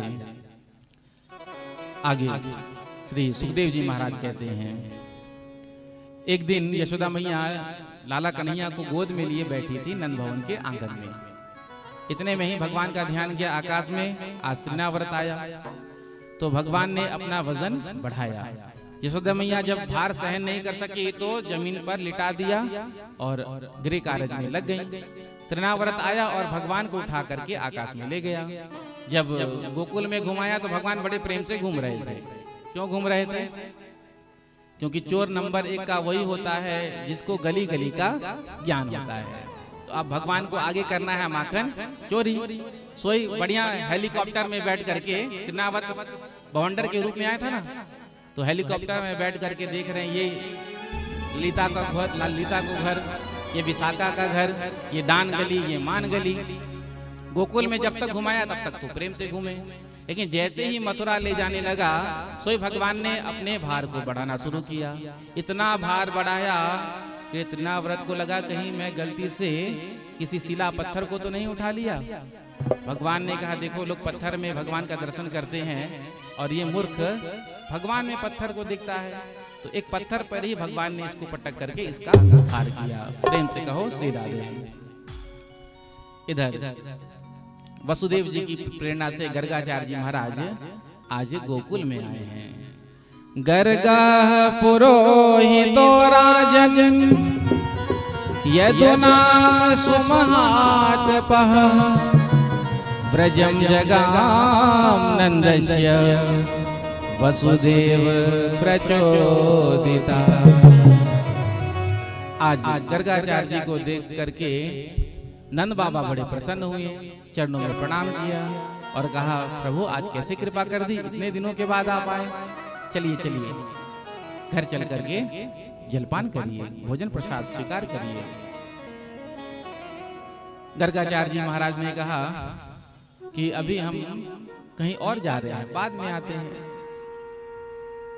नंद बाबा ने कहा महाराज इतने समय के बाद आप आए हैं और आप कह रहे हैं कि बाद में आगे। ना ना, अभी आप हमारे साथ चलिए, क्योंकि मुझे एक प्रश्न भी आपसे करना है। गर्गाचार्य जी ने पूछा क्या प्रश्न है? कहा जब से हमारे यहाँ लालाओं का जन्म हुआ है तब से कोई ना कोई आपत्ति विपत्ति संकट आ ही रहा है। तो नेक पंचांग देख करके, जन्म नक्षत्र कुंडली देख करके बता दीजिए कौन सा ग्रह खराब चल रहा है। तो गर्गाचार्य जी ने पूछा कि आपके लाला का नाम क्या है? तो नंद बाबा ने कहा कि अभी तक तो हमने नाम नहीं रखा है, इतना समय बीत गया लेकिन अभी तक नामकरण संस्कार भी नहीं हुआ है। नंद बाबा ने प्रार्थना किया जब आपका आगमन हो ही गया है तो आप ही मेरे लालाओं का नामकरण संस्कार कर दीजिए। गर्गाचार्य जी ने दो टुक मना कर दिया, यदि हमने आपके लालाओं का नामकरण किया और इस बात की जानकारी कंस को मिल गई तो आपके लालाओं को खतरा हो जाएगा। वैसे भी कंस को लगता है उसका काल गोकुल में ही है और हम यदुवंशियों के कुल पुरोहित हैं। नंद बाबा ने प्रार्थना किया कि हम एकांत में चल करके नामकरण कर लेते हैं गौशाला में, हम किसी को खबर नहीं करेंगे, चुपचाप कर लेंगे। तो गर्गाचार्य जी ने हामी भर दी। नंद बाबा ने यशोदा मैया से कहा कि रोहिणी के साथ अपने लालाओं को लेकर के आ जाओ। आज दोनों माताएं अपने अपने लालाओं को लेकर के गौशाला आ रही थी। इतने में ही यशोदा मैया ने रोहिणी जी से कहा अरे बहन, मैंने सुना है गर्गाचार्य जी त्रिकालज्ञ हैं, तीनों काल की जानने वाले। रोहिणी जी ने कहा बहन मैंने भी कछु ऐसे ही सुनो है, तो चलो ना थोड़ा सा परीक्षा ले ले। गर्गाचार्य जी की परीक्षा कैसे? तो यशोदा मैया ने कहा मेरे लाला को आप ले लो, आपके लाला को मुझे दे दो, चल करके पूछेंगे कौन सा लाला किसका है। यदि बता दिया तो बढ़िया पंडित, नहीं तो खड़िया पलटन। अब जाकी मैया ही इतनी चंचल होगी तो लाला कितने चंचल होंगे। लाला की अदला बदली हो गई और मैया आकर के बैठ गई अपने अपने आसन में। गर्गाचार्य जी ने सबसे पहले गणेश जी का ध्यान किया, स्वास्ति वाचन किया और यशोदा मैया के जो गोद में लाला लेटे हैं उनको देख करके कहा अयम ही रोहिणी पुत्रो रमयन सुहृदो गुणै आख्यासयते रामेति बलाधिक्याद बलम विदो। लेटे तो यशोदा जी के गोद में हैं, लेकिन ये रोहिणी जी के पुत्र हैं। अयम ही रोहिणी पुत्र, कोई डाउट नहीं है। इनके अंदर बल बहुत होगा, इसलिए इनका एक नाम होगा बलराम। रोहिणी जी के पुत्र हैं इसलिए इनका एक नाम होगा रोहिणी। और यादवों की एकता को बना करके रखेंगे इसलिए इनका एक नाम होगा संकर्षण। यशोदा मैया ने कहा बाबा मेरे लाला का भी नाम कछु बता ही दीजिए। जैसे ही रोहिणी जी के गोद में लेटे हुए लाला कन्हैया के नेत्र में गर्गाचार्य जी ने देखा, सोई आंख लग गई। और आज गर्गाचार्य जी अपने भाग्य की सराहना कर रहे हैं। जो सारे संसार को नाम देता है आज मैं उनको नाम देने जा रहा हूं। आंख बंद करके अपने भाग्य की सराहना करने लगे। कितना सौभाग्यशाली हूं मैं जो सारे संसार को नाम देता है, आज मैं उनको नाम देने जा रहा हूँ। आंख बंद करके ध्यान में लगे। 1 घंटा हो गया, 2 घंटा हो गया। इधर यशोदा मैया घबराई, क्या बात है, बाबा ना तो हिले, ना तो डूले, ना तो मटके, ना तो सटके, आंख बंद करके बैठे हैं जब से। तो रोहिणी जी से यशोदा मैया ने कहा, अरे बहन, बाबा 2 घंटे है गए, ना तो हिले ना डूले, क्या बात है, कहीं कछु गड़बड़ तो ना है गए। यशोदा मैया ने चरण को पकड़ के जैसे ही हिलाया, सोई गर्गाचार्य जी की समाधि खुल गई और कहा, मैया क्या बात है। यशोदा मैया ने कहा, बाबा का नाम सोचा। तो गर्गाचार्य जी ने कहा, आपके लाला का तो हर युग में अवतार होता है, कभी रक्तवर्ण, कभी पीतवर्ण, अब की बार जो अवतार हुआ है वो कृष्ण वर्ण में, इसलिए आपके लाला का नाम होगा कृष्ण। कृष्ण का अर्थ होता है आकर्षयति इति कृष्णा, जो अपनी ओर सबको आकृष्ट करे। ठाकुर जी अपनी ओर सबको खींच लेते हैं ना, कैसे? अपने नेत्रों से, क्योंकि ठाकुर जी के नेत्र में जो चपलता है, चंचलता है, तो उसी से जो है वो भक्तों के मन को अपनी ओर आकृष्ट कर लेते हैं। फिर आगे कहा कि आपके लाला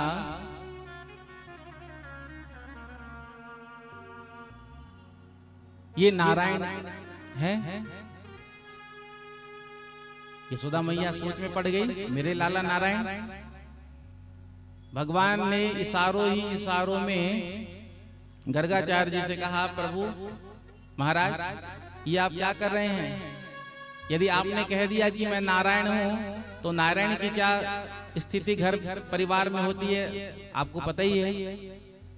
एक कोने में भगवान को बिठा दिया जाता है और सुबह शाम 4 चनोरी के दाने का भोग लगा दिया जाता है, 2 अगरबत्ती सुबह शाम घुमा दिया जाता है।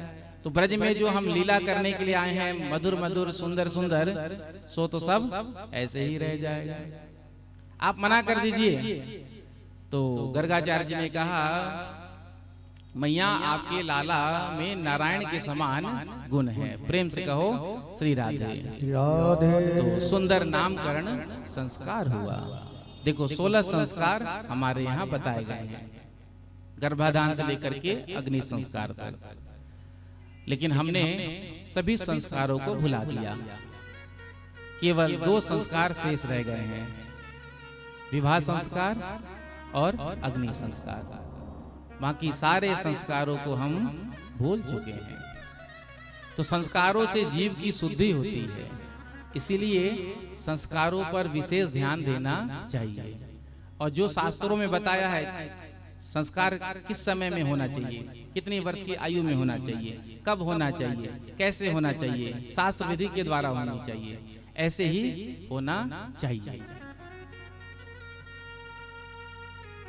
इधर गर्गाचार्य जी तो नामकरण करके चले गए, दोनों मैया आपस में वार्तालाप कर रही थी। बाबा ने नाम तो रख दिया, लेकिन बड़ा कठिन नाम रख दिया, कृष्ण नाम तो बड़ा कठिन है।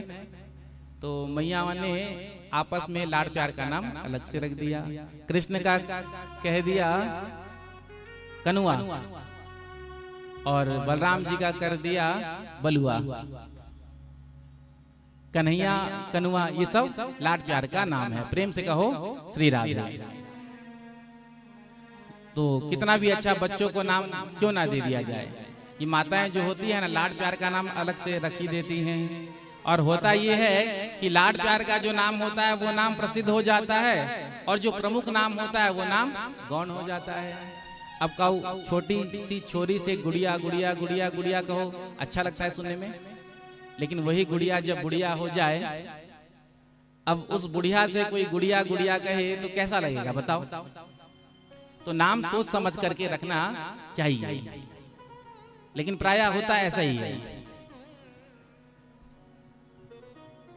आगे ठाकुर जी थोड़े और बड़े हुए, घुटवन घुटवन चलने लगे। घुटवन घुटवन चलते चलते आज पहिया पहिया चलने लगे। कभी तो नन बाबा के चरण पादुका को जाकर के पकड़ लेते और अपने सिर पर धारण करके पूरे नन भवन में चक्कर लगाते।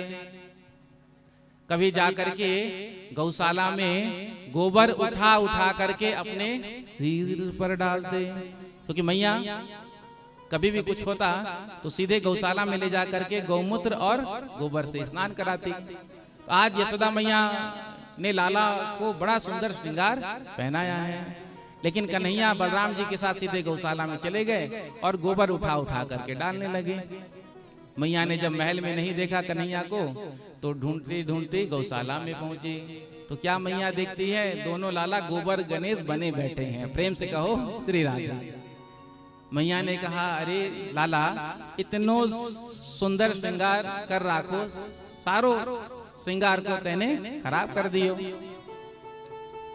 मोको तो लगतो है कि तू पूर्व जन्म में सूकर होगो। कन्हैया ने बलराम जी की ओर देख करके कहा, दाऊ भैया देखो, हमारी मैया को हमारे पूर्व जन्म के बारे में भी पता है, क्योंकि भगवान ही तो 12 बन करके आए थे। तो गोपियां आती है और आकर के भगवान का किसी ना किसी बहाने से दर्शन करती है। तो आइए हम भी प्रभु के सुंदर स्वरूप का दर्शन करेंगे मेरे साथ गाते हुए, एक एक श्रृंगार का दर्शन। जरी की पगड़ी बांधे सुंदर आंखों वाला, कितना सुंदर लागे बिहारी, कितना लागे प्यारा, कितना सुंदर लागे बिहारी, कितना लागे प्यारा। जरी की पगड़ी बांधे सुंदर आंखों वाला, जरी की पगड़ी बांधे सुंदर आंखों वाला, कितना सुंदर लागे बिहारी, कितना लागे प्यारा। देखो कितना सुंदर लागे बिहारी, कितना लागे प्यारा। दोनों हाथ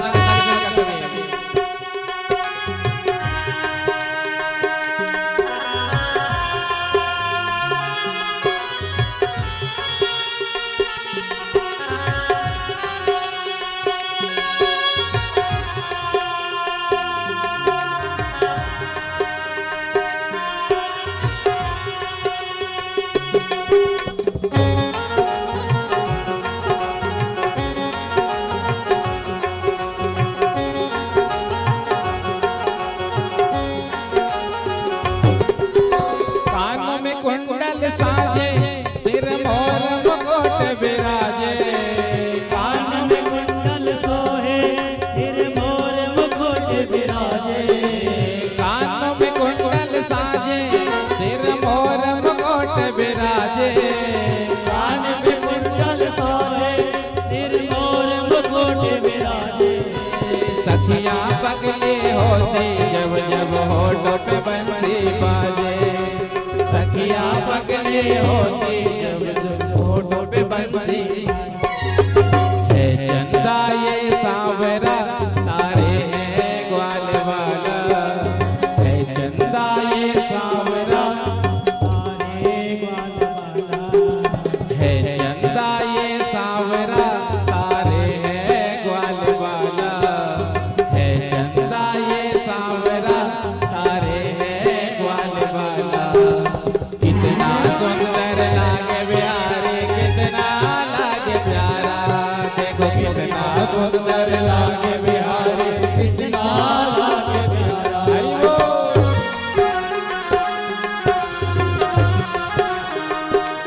की पगड़ी बांधे सुंदर आंखों वाला, कितना सुंदर लागे बिहारी, कितना लागे प्यारा, देखो कितना सुंदर लागे बिहारी, कितना लागे प्यारा।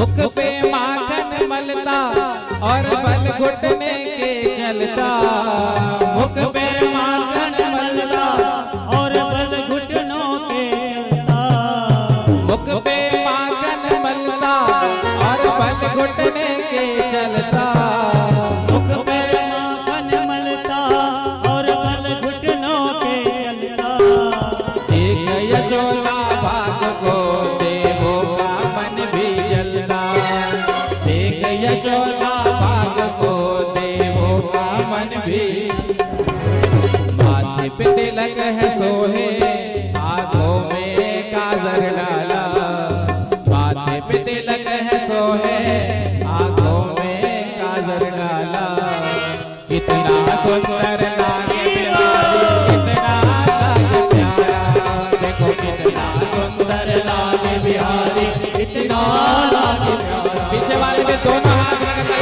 दो।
तू जब बंसी बजाए तब मोर भी नाच दिखाए, तू जब बंसी बजाए तब मोर भी नाच दिखाए, यमुना में लहरें उठती और कोयल को गाए, यमुना में लहरें उठती और कोयल को गाए, यमुना में लहरें उठती और कोयल को गाए, यमुना में लहरें उठती और कोयल को गाए।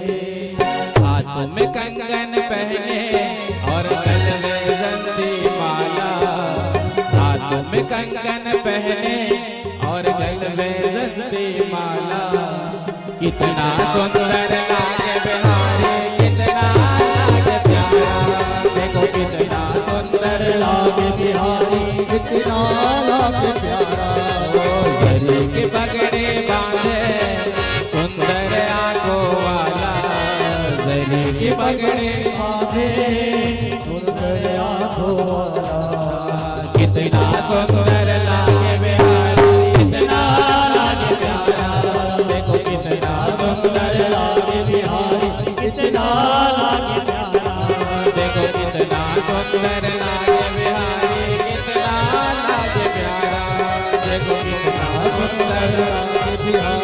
कितना तो जरी की पगड़ी बांधे सुंदर आंखों वाला, कितना सुंदर लागे बिहारी, देखो कितना लागे प्यारा। बोल बाल कृष्ण लाल की जय हो, श्री वृंदावन बिहारी लाल की जय हो। तो अब ठाकुर जी थोड़े और बड़े हुए हैं। गुटवन चलते चलते अब पैया चलते चलते ठाकुर जी नंद महल के बाहर निकल पड़े। और नंद महल के बाहर निकले जब ठाकुर जी, तो इनके मित्र बने हैं मनसुखा, मधुमंगल, स्तोक, श्रीदामा आदि।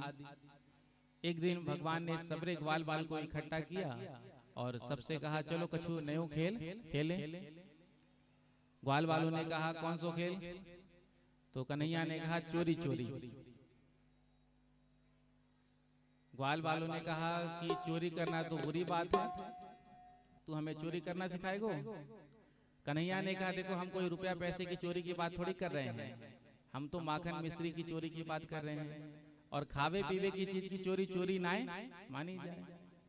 ग्वाल बालों ने कहा तेरे यहाँ क्या कमी है? तेरे यहाँ तो 9 लाख गैया है नंद बाबा के यहाँ, तो तेरे यहाँ क्या कमी जो तुझे चोरी करने की जरूरत पड़ रही है? तो कन्हैया ने कहा देखो मेरे यहाँ तो किसी बात की कोई कमी नहीं है, लेकिन इस मनसुखा को देखो, मधुमंगल को देखो, कैसे 1.5 हड्डी के सूखते जा रहे हैं। और जब मैं इनसे कहता हूँ अच्छा हट्टा तगड़ा शरीर बनाओ, खूब दूध दही माखन खाओ, तो ये कहते हैं कि लाला माखन तो हमारे घर पर होता है, दूध दही तो होता है, लेकिन जितना भी माखन दूध दही होता है मैया ले जा करके मथुरा बेच आती है। अब मथुरा में जो दूध दही माखन पहुंचता है वो कंस अपने पहलवानों को खिला खिला करके पुष्ट करता है, चानूर मुष्टिक आदि को। तो कन्हैया ने कहा देखो गैयन को सेवा करने के लिए यदि हम सब ग्वाला हैं तो गौ रस का आनंद भी हम ही लेंगे। आज से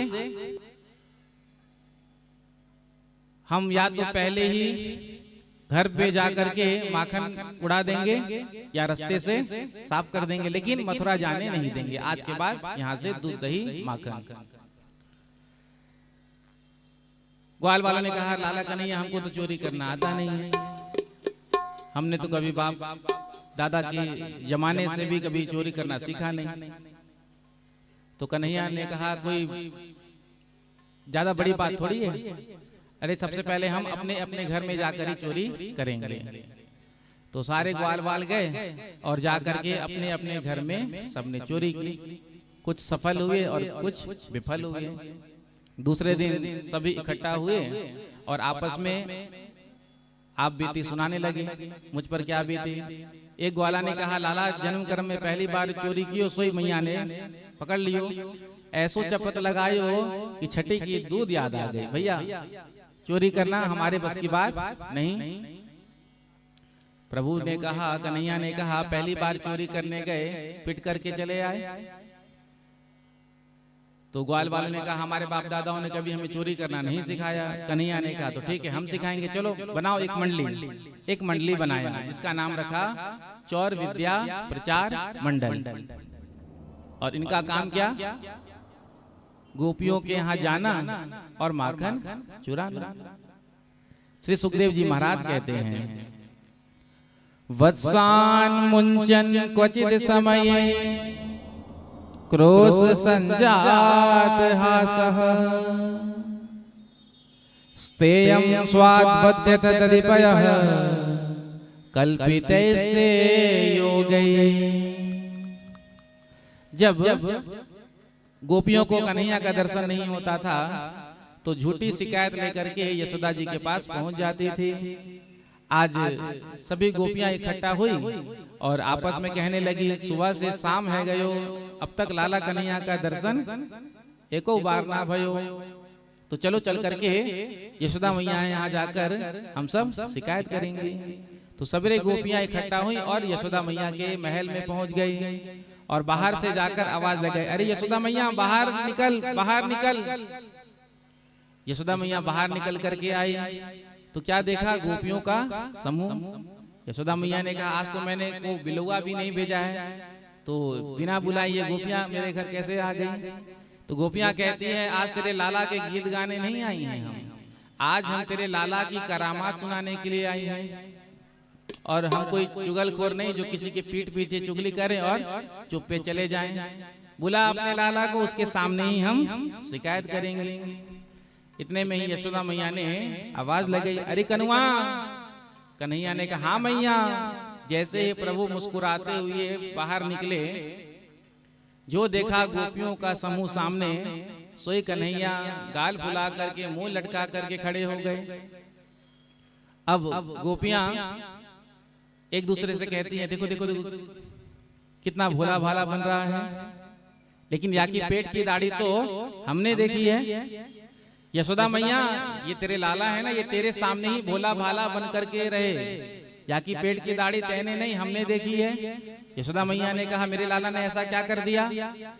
गोपियां कहती है तेरे लाला हमारे घर पर आते हैं और बछड़ाओं को खोल करके भाग जाते हैं। वत्सान मुंचन क्वचित समय। यशोदा मैया ने कहा मेरे लाला की आदत है, जब मैं गैया दुबे जाऊं ना तो लाला बछड़ा खोल दिया करे। तो गैया दुबे जा रही होगी, सो लाला ने बछड़ा खोल दिया, क्योंकि गाय के दूध में सबसे पहला अधिकार किसका होता है, बछड़ाओं का। तो इसमें शिकायत वाली कौन सी बात है। गोपी ने कहा असमय में खोल करके बछड़ाओं को भाग जाते हैं, और जब मैं गैया दुबे जा रही हूँ और मैंने कह दिया लाला कन्हैया ने बछड़ा खोल दियो, सोई कहे तो क्या तेरे हाथ पांव काम ना करे। तेने मुंह को अपना नौकर समझ रहा तो है, जा काम कर अपना। और जब मैं कहूं तो मुझे तमाम बात सुना दे। यशोदा मैया ने कहा कि आंख दिखा करके एक बार डरा देना, वाकई बात या की हिम्मत नहीं होगी। गोपी ने कहा वो भी करके मैंने देख लिया, एक दिन तेरे लाला को मैंने डराया, लेकिन अब मैं इसको डांटती जा रही हूँ और ये हंसते जा रहे हैं। ना जाने या की हंसी में ऐसी कौन सी जादू है कि मोही हंसी आ गई, सारो गुस्सा समाप्त है गयो। एक गोपी कहती है मैया तेरे लाला हमारे यहाँ आते हैं और माखन चुरा करके खाते हैं। यशोदा मैया ने कहा तो तू कौन सी गरीब हो जाए। गोपी कहती है अकेले आए तब ना, सभी को लेकर के आते हैं, यानी एक मंडली बना रखी है। तो यशोदा मैया ने कहा जब मेरे लाला तेरे यहाँ आए ना तो माखन परोस के खवा देना, चोरी की बात ही नहीं होगी। तो यशोदा मैया से गोपी कहती है वो भी करके मैंने देख लिया। एक दिन मैंने माखन परोस करके दिया और कहा लाला कन्हैया चल खा ले। तो तेरे लाला ने कहा क्या तूने मुझे भिखमंगा समझ रखा है, मेरे बाबा के यहाँ 9 लाख गैया हैं, तू आके खा जाइयो। जब मैंने परोस करके दिया सोई मुझे लाखों बात सुना दी यानी। तो फिर मैंने कहा जब तेरे बाबा के यहाँ 9 लाख गैया है तो फिर चोरी क्यों करता है। सोई कहते है चोरी के माल में स्वादे कछु और होए। एक गोपी कहती है मैया तू मेरी सुन, मैं तो बड़ी गरीब हूँ, मेरे यहाँ कोई गैया ना कोई गोरस। एक दिन तेरे लाला मेरे घर पर आए, अब मेरे घर पर आ तो गए, सारे घर को छान मारा, 2 घंटा है गए ढूंढते ढूंढते ढूंढते, लेकिन खावे पीवे की सामान कुछ मिली नहीं। सोई तेरे लाला ने क्या कहो देखो ये घर है कि मरघटा, हाँ एक भी खाने पीने की चीज नहीं मिली, 2 घंटा है गए ढूंढते ढूंढते, इस घर को तो आग लगा देना चाहिए। न जाने आज हमने सुबह कौन को मुंह देख लियो कि 2 घंटा है गए ढूंढते ढूंढते एको खावे पीवे की चीज सामने नजर नहीं आई। अरे ऐसे घर को तो आग लगा देना चाहिए। ढूंढते ढूंढते एक कक्ष में पहुंच गए जहां मेरी लाली सो रही थी, वाकी चुटिया नेक लंबी। तो मेरी छोरी की चुटिया को तेरे लाला ने खटिया की पार्टी से बांध दियो और वाके कान में जाकर कह दियो हौवा। अब मेरी छोरी घबराई, मैया मोको हौवा ने पकड़ लिया, बचाइयो बचाइयो। जब तक मैं भाग करके आई तब तक तो तेरे लाला 9-11। तो जागर माखन हो वो भी परेशान, जागर माखन ना हो वो भी परेशान। एक गोपी ने कहा, मैया तू मेरी सुन, एक दिन मैं अपने घर पर बढ़िया मालपुआ बना रही थी और उस दिन हमारा विवाह का वर्षगांठ था। प्रेम से कहो श्री राधे। तो विवाह का वर्षगांठ था, उत्सव था, तो मैंने मालपुआ बनाया और दोनों पति पत्नी ने मिलकर के मालपुआ एक दूसरे को कसम दे दे करके खिलाया। प्रेम से कहो श्री राधे। तो जब कछु ज्यादा हो गया तो आलस आ गया, तो दोपहर में वाम कुक्षी करने की, लेटने की आदत, तो हम दोनों विश्राम करने लगे। तेरे लाला कन्हैया आए और आकर के मेरी चुटिया मेरे पति के दाढ़ी से बांध दिया और बांध करके लाला गायब। अब जब हम उठे तो झट से उठे, जब नींद खुलता है तो होता है कभी कभी हम एकदम अचानक से उठ जाते हैं। अब जैसे ही देवी जी उठी तो उठ करके जैसे ही चलने लगी, सोई पति ने चिल्लाया, क्या करती है, क्या करती है, क्या करती है। पत्नी ने मुड़ करके देखा, अरे ये क्या हो गया, इनकी दाढ़ी और मेरी बाल किसने बांध दी। अब दोनों एक दूसरे को खोलने का प्रयास करें। अब कन्हैया ने ऐसा गांठ लगाया कि खुला ही नहीं, बाद में तो कैंची से काटना पड़ा। यशोदा मैया ने कन्हैया की ओर देखा तो कन्हैया भोला भाला बन करके खड़े हो गए। लेकिन जब यशोदा मैया गोपियों की तरफ देखती हैं तो इशारों ही इशारों में कन्हैया गोपियों से कह देते हैं, कर लो जितनी शिकायत करनी है, मेरो भी नाम नंद का लाला नहीं जो मैंने तुम्हारे यहाँ माखन ना खायो।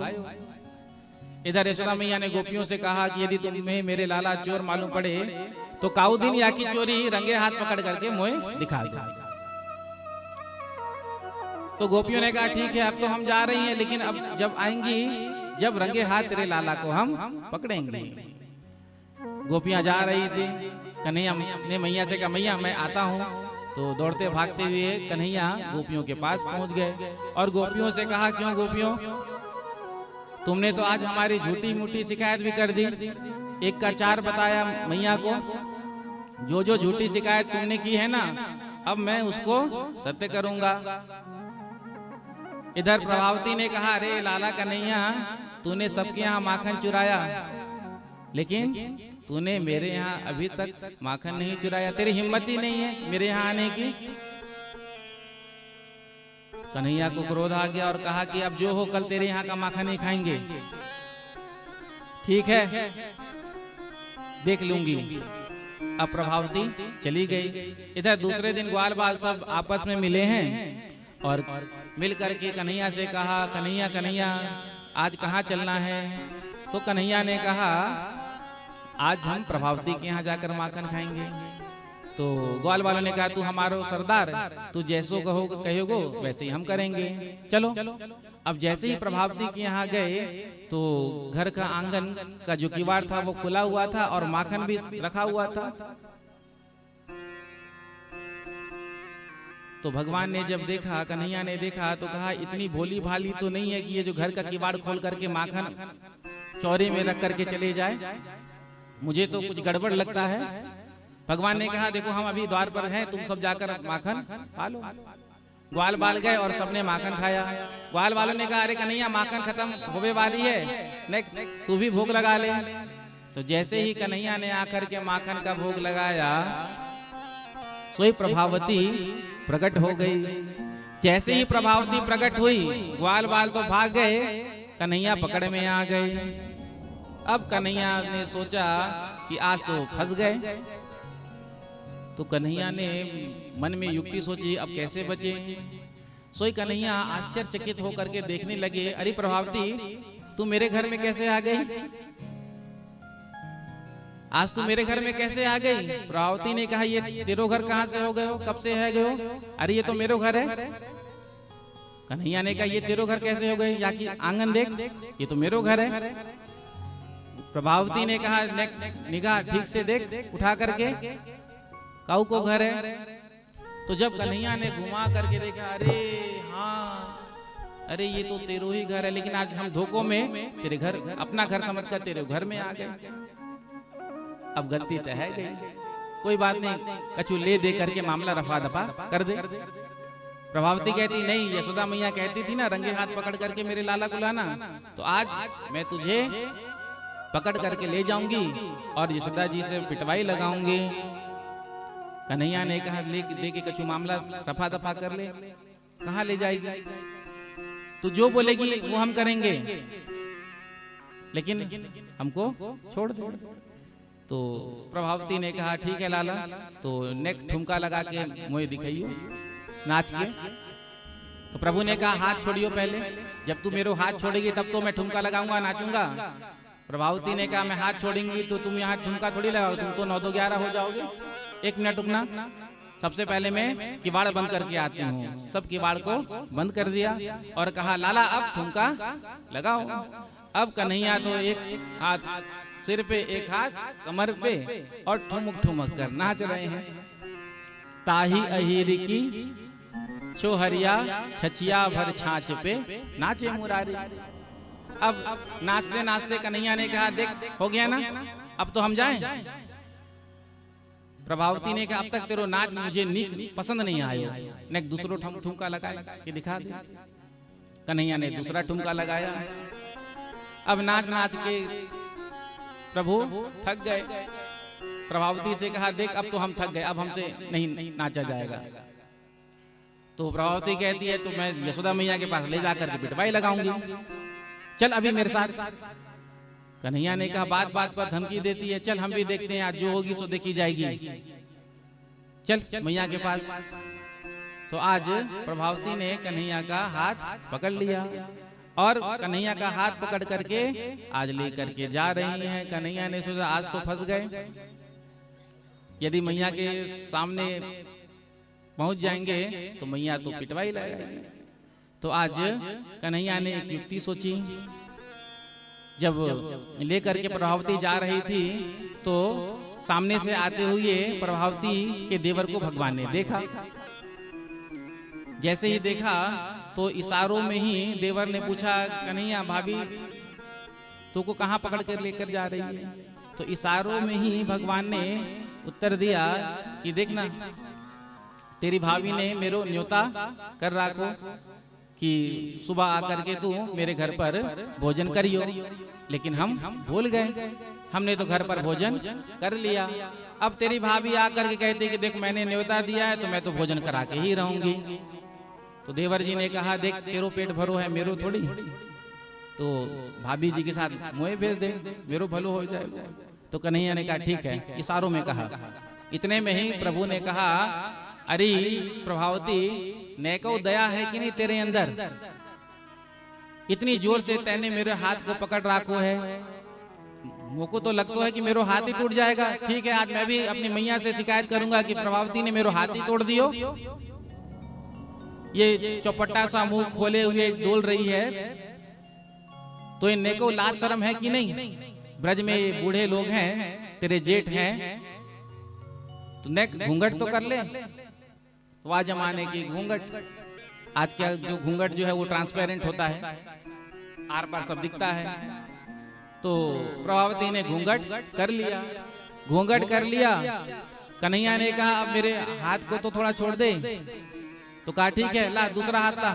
कन्हैया ने दूसरा हाथ दिया। जैसे ही दूसरा हाथ देते इतने में ही भगवान ने प्रभावती के देवर का हाथ उसके हाथ में पकड़ा दिया। अब अपने देवर का हाथ पकड़ कर ही लेकर के जा रही है। यशोदा मैया कहती थी ना रंगे हाथ पकड़ करके लाना, आज मैंने लाला कन्हैया को रंगे हाथ पकड़ लिया है। जब सब देखे ब्रजवासी तो कहते देखो कैसी बाबरी हो गई, अपने देवर को ही पकड़ कर ले जा रही है और कहती है कन्हैया जा करके नंद महल में आवाज लगाई अरे यशोदा मैया बाहर निकल। इतने में ही भगवान तो पहले से ही जाकर यशोदा मैया की गोद में बैठ गए थे और यशोदा मैया से कह दिया मैया मैया तू बड़ी भोरी भारी है, पता है अभी तो मैं तेरे गोद में बैठा हूं ना, लेकिन अभी एक गोपी आएगी और कहेगी कि मैंने उसके यहाँ माखन चुराया। यशोदा मैया ने कहा आने दे, मैं उसकी खबर लूंगी। इतने में ही प्रभावती आ गई थी, आवाज लगाई, यशोदा मैया बाहर निकल करके आई। प्रभावती कहती है, तू कहती थी ना यशोदा मैया कि मेरे लाला को जब रंगे हाथ पकड़ के लाओगे तभी लाना, तो आज मैंने तेरे लाला को रंगे हाथ पकड़ लिया है, आज तुझे पिटवाई लगानी होगी। यशोदा मैया ने कहा, अरे बावरी, न घूंघट उठाकर तो देख, तैने किसको पकड़ रखा है, यहाँ नन बाबा नहीं है। जैसे ही घूंघट उठा करके देखा प्रभावती ने, तो खुद का देवर था। जो देखा चपत लगाया दो। देवर जी ने सोचा कहाँ तो खाने को मिलता, कहाँ बदले में चपत मिल गया। इधर प्रभावती बड़ी लज्जित हुई, मानो काटो तो खून ना निकले, अब क्या कहे। प्रभावती लज्जित होकर के वापस चली गई। कन्हैया ने मैया से कहा, मैया अभी हम आते हैं खेल करके। मैया ने कहा ठीक है। अब कन्हैया बीच रास्ते में प्रभावती को घेर लिया और घेर करके कहा, क्यों, बहुत कहती थी पिटवाई लगाऊंगी, पिटवाई लगाऊंगी, पिटवाई लगाऊंगी, लगा लिया। देख, आज तूने मुझे पिटवाने की सोची तो मैंने तेरे देवर का हाथ तेरे हाथ में दे दिया। अब की बार यदि तू मुझे पिटवाने की सोचेगी ना, तो तेरे खसम का हाथ तेरे हाथ में धर देंगे। प्रेम से कहो श्री राधे। खसम कहते हैं ब्रज में पति को। तो प्रभु इसी प्रकार से माखन चुराते थे गोपियों के यहाँ और जा करके गोपियों के भाव को पूर्ण करते थे। जब गोपियां देखती थी यशोदा मैया को, लाला कन्हैया को माखन खिलाते हुए, तो गोपियों के अंदर भी भाव होता था कि कभी हमारे यहाँ लाला कन्हैया आए और हम अपने हाथों से लाला कन्हैया को माखन खिलाएं। प्रेम से कहो श्री राधे। तो एक दिन प्रभु ऐसे ही माखन चोरी करने के लिए पहुंचे, तो एक गोपी ने रंगे हाथ फिर पकड़ लियो। और उस गोपी ने आज क्या कहा, तोहे काहू दिन हाथ लगाए दोगे,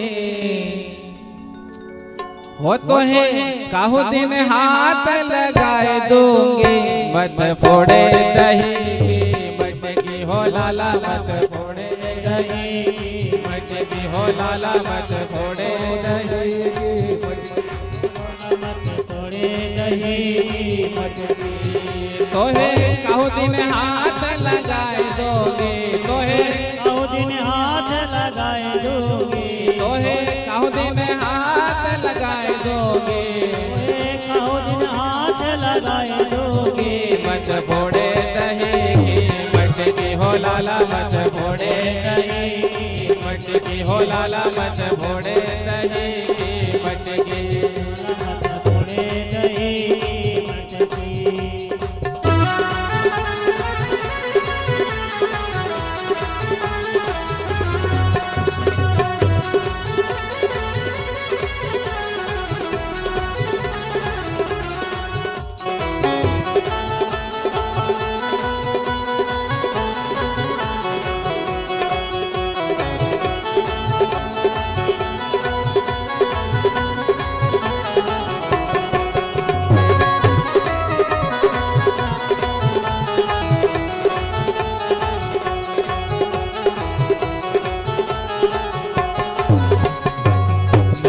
ग्वालिन बरसाने की, मैं हूँ ग्वालिन बरसाने की, मैं हूँ ग्वालिन बरसाने की, मैं हूँ ग्वालिन बरसाने की।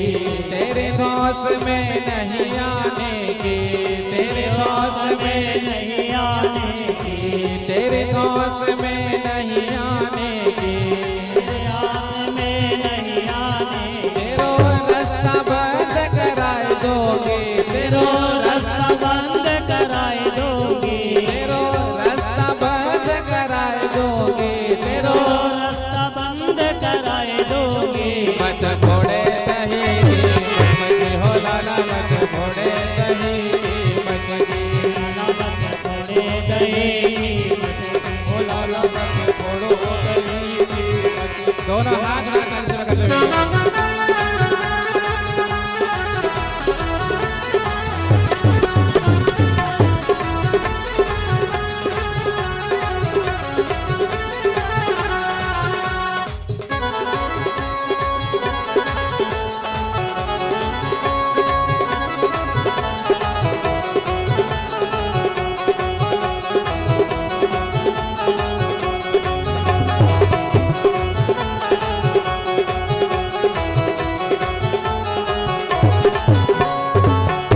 यशोदा से कह आई, माता यशोदा से कहलाई, घर चल तेरी करेंगे पिटाई, घर चल करेंगे तेरी पिटाई, घर चल तेरी करेंगे पिटाई, घर चल तेरी करेंगे पिटाई। तोहे उखल ते बंधवाए दोगे, तोहे ओखल से बंधवाए दोगे, मत फोड़े दही मटके हो लाला, मत फोड़े दही मटके। फोड़ो दही की मटकी हो लाला, मत फोड़ो दही की मटकी। बोलो माखन चोर भगवान के।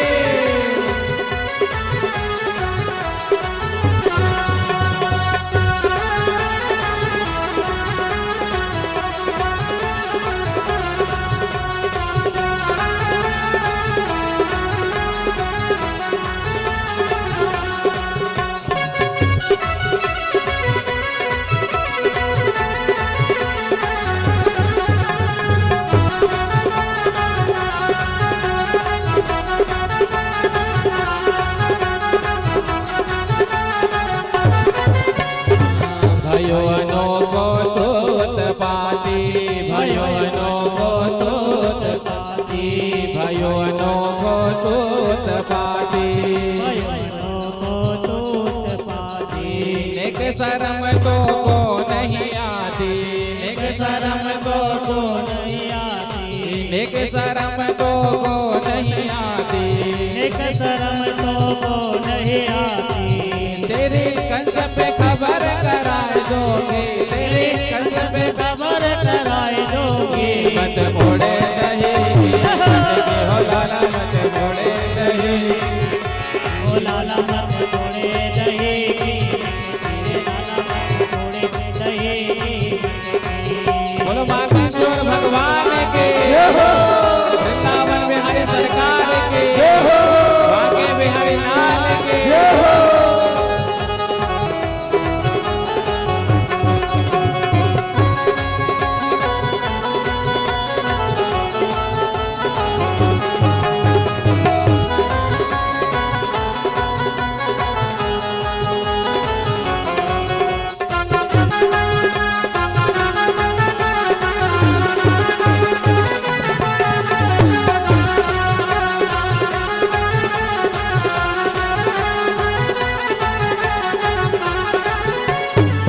मेरी तेरी प्रीत पुरानी, मेरी तेरी प्रीत पुरानी, ऐसे नहीं, दोनों हाथ पकड़ के ना।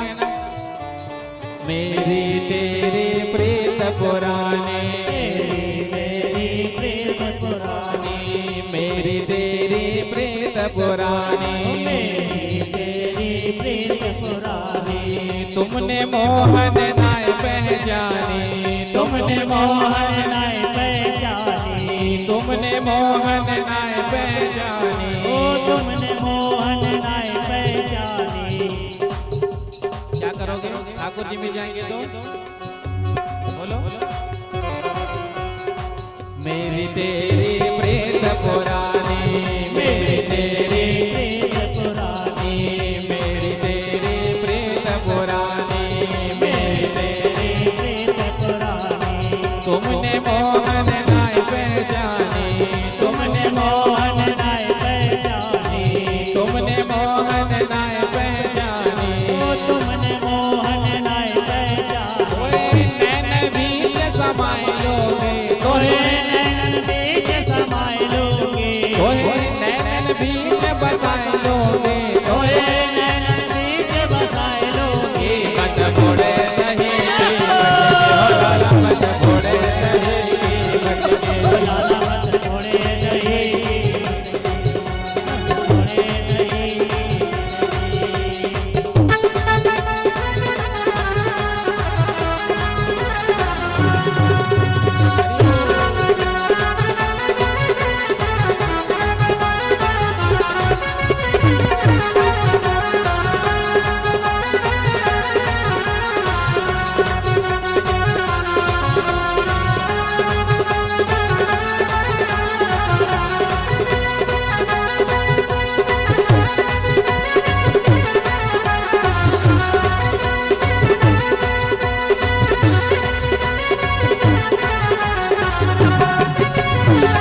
इशारा करके ठाकुर जी से तोहे कहूँ दिन हाथ लगाए दोगे, तोहे हाथ लगाए दोगे, तोहे कहूँ दिन हाथ लगाए दोगे, तोहे कहूँ दिन हाथ लगाए दोगे।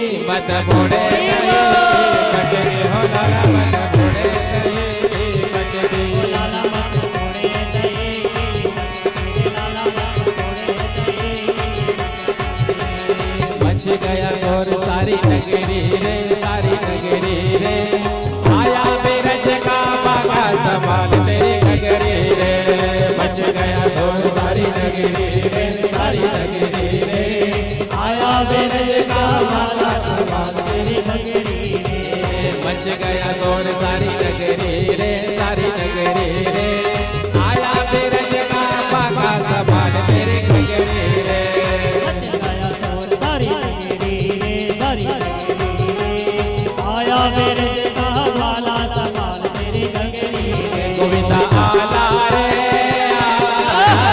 मटके संभाल ब्रजवाला, गोविंदा आला रे आला जरा संभाल विजयवाला, गोविंदा आला रे आला जरा मटके संभाल ब्रजवाला, गोविंदा आला रे आला जरा संभाल विजयवाला। हरि बोल।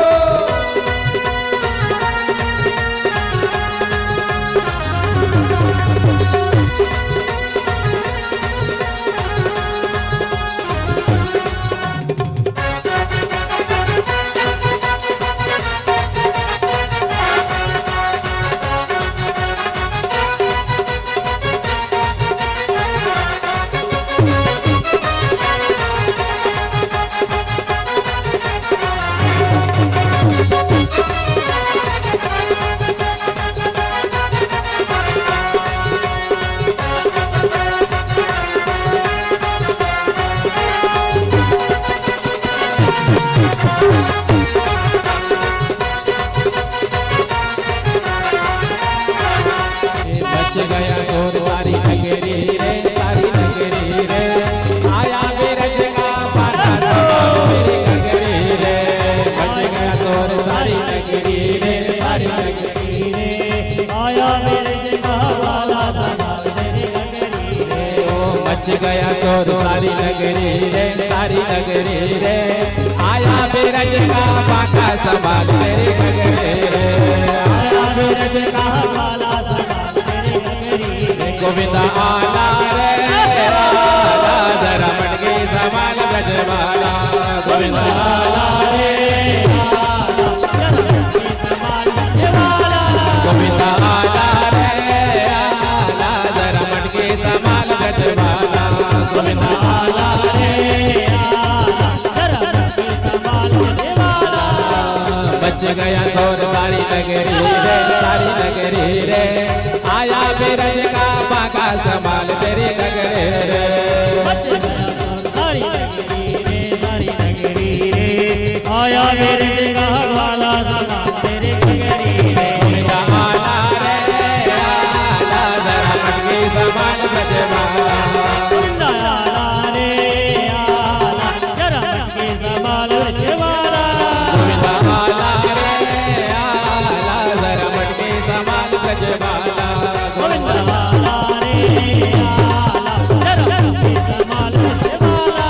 हो बच गया शोर सारी नगरी रे, सारी नगरी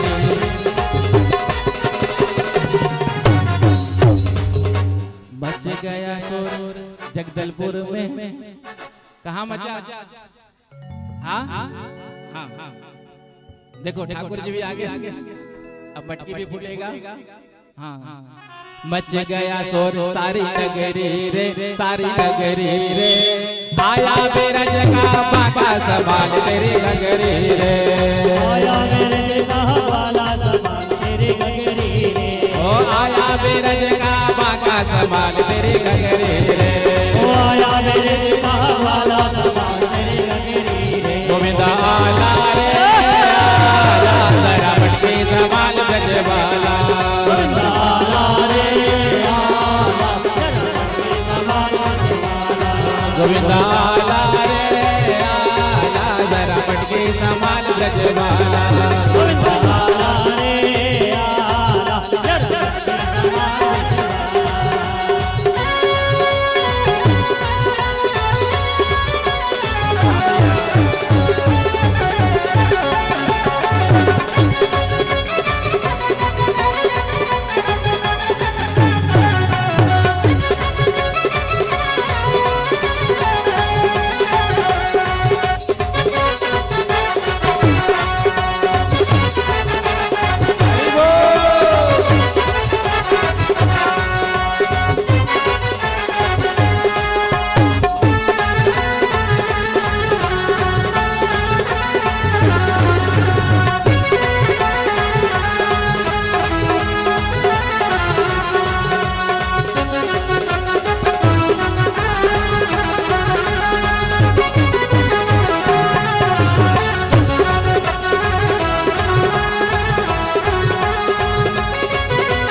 गोविंद आला रे आला जरा मटके समान ब्रजवाला गोविंद आला रे आला जरा मटके समान ब्रजवाला गोविंद आला रे आला जरा मटके समान ब्रजवाला गोविंद आला रे आला जरा मटके समान ब्रजवाला हो बच गया तो सारी नगरी रे सारी नगरी रे आया बिरज का माता संभाल तेरे नगरे रे मच गया और सारी नगरी रे सारी नगरी रे आया मेरे जगह वाला संभाल तेरे नगरी गोविंद आला रे आला जरा मटके समान ब्रजवाला गोविंद आला रे आला जरा मटके समान ब्रजवाला गोविंद आला रे आला जरा मटके समान ब्रजवाला गोविंद आला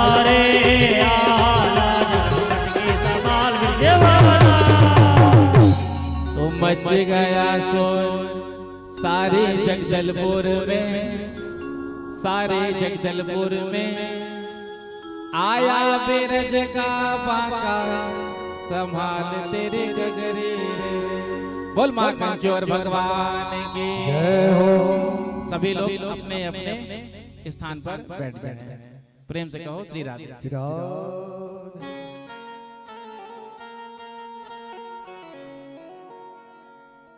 यथा स्थान बैठ जाए बोलो माखन चोर भगवान की बोलो वृंदावन बिहारी लाल की जय हो। श्रीमद् भागवत महापुराण की जय हो। जय जय श्री राधे जय जय श्री राधे। आपका भाव को देखकर ही ठाकुर जी यहाँ प्रकट हुए प्रेम से कहो श्री राधे। तो इसी प्रकार से ठाकुर जी गोपियों के यहाँ जाते थे और माखन चुरा करके खाते थे प्रेम से कहो जोर से कह दो। देखो आज तो 56 मुख चकाचक मिलने वाला है हाँ प्रसाद में, इसीलिए थोड़ा जोर का जयकारा होना चाहिए। राधे राधे राधे राधे राधे राधे। तो चोर कितना भी होशियार क्यों ना हो, समझदार क्यों ना हो, कितना भी समझदार क्यों ना हो, लेकिन एक ना एक दिन तो पकड़ में आ ही जाता है।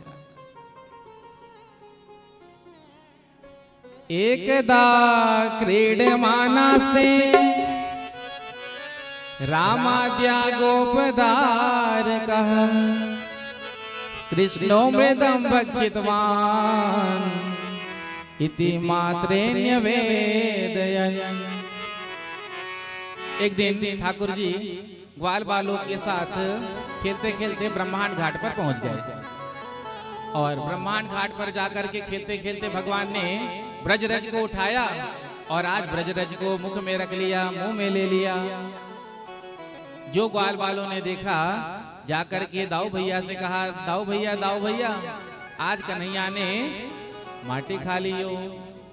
दाऊ भैया ने आकर के पूछा, कन्हैया तेने माटी खाई? अब मुख में है माटी तो जवाब कैसे दे, उत्तर कैसे दे? हूं करें। दाऊ भैया ने कहा कि चलो चलकर यशोदा मैया से आज इसकी शिकायत करते हैं, पकड़ कर ले चलो। कैसे पकड़े? तो ग्वाल बालों ने जो है, दो ग्वालाओं ने प्रभु के दो चरण कमल को पकड़ा। दो ग्वाल बालों ने भगवान के दो हस्त कमल को पकड़ा। चार लोग, एक हाथ एक पैर, और झुलाते हुए प्रभु को लेकर के आए हैं। नंद महल के आंगन में आकर के ग्वाल बालों ने आज पुकारा, तेरे लाला ने माटी खाई हो, तेरे लाला ने माटी खाई, यशोदा सुन माई। तेरे लाला ने माटी खाई, यशोदा सुन माई। तो सुनत ही माटी को ना ब्रजरानी दौड़ी आई, और पकड़ हरि को हाथ पूछा, कैसे तूने माटी खाई? तो तलाए बोले, श्याम मैंने नहीं माटी खाई, ना हाथ लगाई है, ना हम भक्षितवानंब सर्वे मिथ्याभिशंसिनः, यदि सत्य गिरस्तर है समक्षम पश्य में मुखम।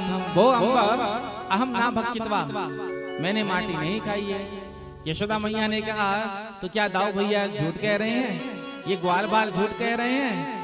तो कन्हैया कहते हैं, सर्वे मिथ्याभिशंसिनः, सब झूठ कह रहे हैं। यशोदा मैया ने कहा, मुझे तो लगता है राजा हरिश्चंद्र का अवतार मेरे ही यहाँ हुआ है, तेरे रूप में, तू ही हरिश्चंद्र, बाकी सब झूठे। कन्हैया ने कहा, मैया देख, यदि मैंने माटी खाई होगी तो कछु ना कछु मुख में तो निशान लगो होगो, तो अभी हम मुख खोल देते हैं, तू देख ले झांक करके। तो मैया ने कहा, मुख खोल। ठाकुर जी ने अपने मुखार बिंद को खोला। छोटो सो मुखार बिंद को जब कृष्ण होने खोल दियो। जैसे ही प्रभु ने अपने मुखार बिंद को खोला, यशोदा मैया ने इसमें झांका, तो आज उसमें माटी का तो निशान नहीं, लेकिन मैया को संपूर्ण ब्रह्मांड का दर्शन अपने मुखार बिंद के अंदर कन्हैया ने करा दिया। भगवान के ऐश्वर्य ने सोचा कि यदि आज मैया ने लाला के मुख में माटी देख लिया तो मैया के हाथ में है साटी, जैसे ही दिखेगा माटी तो चल जाएगी साटी। सोई भगवान की ऐश्वर्य शक्ति ने माटी को तो गायब कर दिया, और वन बगीचा पर्वत पहाड़ नदी झरना 84 कोस का ब्रज मंडल नजर आया। 84 खंबा गोकुल, गोकुल में स्वयं अपनी आप को भी यशोदा मैया देख रही हैं। एक क्षण को तो यशोदा मैया घबरा गई और आंख बंद कर लिया, कहीं मैं कोई सपना अपना तो नहीं देख रही हूँ। आंख मीच करके फिर देखा, फिर वही। तो यशोदा मैया समझ गई कि ये कन्हैया मेरे लाला नहीं, साक्षात पूर्ण ब्रह्म परमेश्वर हैं। हाथ जोड़ करके स्तुति करने लगे। प्रभु ने सोचा यदि मेरी मैया को मेरा ऐश्वर्य नजर आ जाएगा तो जहां पर ऐश्वर्य दर्शन हो जाता है वहां से प्रेम समाप्त हो जाता है। तो भगवान ने मुस्कुराया और यशोदा मैया भूल गई कि मैंने क्या देखा। आगे नंद बाबा और यशोदा जी के पूर्व जन्म के बारे में बताया। नंद बाबा पूर्व जन्म में द्रोण नाम के वसु थे और द्रोण वसु की पत्नी धरा जो आज यशोदा बन करके आई। इन्होंने गौ माता की खूब सेवा की थी, तो गौ सेवा से प्रसन्न होकर ही ब्रह्मा जी ने वरदान दिया था। श्री सुखदेव जी कहते हैं एक दिन यशोदा मैया ने मन में विचार किया कि मेरे लाला गोपियों के यहाँ जाकर माखन खाते हैं, क्यों? क्योंकि गोपियां अपने हाथों से माखन तैयार करती हैं और मेरे यहाँ तो दास दासियां माखन निकालती हैं। तो क्यों ना आज मैं अपने लाला के लिए स्वयं दधि मंथन करूं, माखन निकालूं। एकदा गृह दासी सो यशोदानंद गेहिनी कर्मांतर नियुक्ता सो निर्ममंथ स्वयं दधि। दास दासियों को अन्य काम में लगा दिया मैया ने और स्वयं दधि मंथन करने के लिए बैठी है। सुंदर श्रृंगार का भी वर्णन सुखदेव जी महाराज ने किया। सुंदर आज रेशमी साड़ी यशोदा मैया ने धारण कर रखा है और अपने केशों में सुंदर पुष्प, क्या कहते हैं, पुष्प लगाती है ना माताएं, गजरा। तो यशोदा मैया ने गजरा लगाया हुआ है और आज जब दधि मंथन कर रही है, श्रम हो रहा है, तो श्रम के चलते श्वेत बूंद पसीना भी आ रहा है और वो पुष्प टूट टूट करके यशोदा जी के चरणों में गिर रहा है। आज यशोदा मैया मनसा वाचा कर्मणा प्रभु को याद कर रही हैं।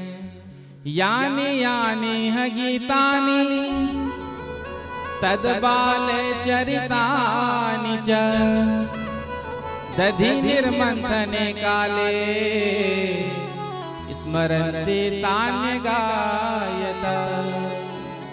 तो आज भगवान पलंग पर सो रहे थे, लेकिन जब देखा माँ के अंदर इतना भाव प्रेम, मनसा वाचा करुणा, यशोदा मैया प्रभु में लगी है। मन से प्रभु की लीलाओं का चिंतन कर रही है, वाणी से गुणगान कर रही है और दधि मंथन किसके लिए हो रहा है? प्रभु के लिए हो रहा है। तो जब जीव मनसा वाचा कर्मणा एक होकर के प्रभु को याद करता है, तो यदि प्रभु सो भी रहे हो, विश्राम भी कर रहे हो, तो भक्त के लिए जाग जाते हैं। कब? जब मनसा वाचा कर्मणा तीनों से जीव प्रभु में लगता है।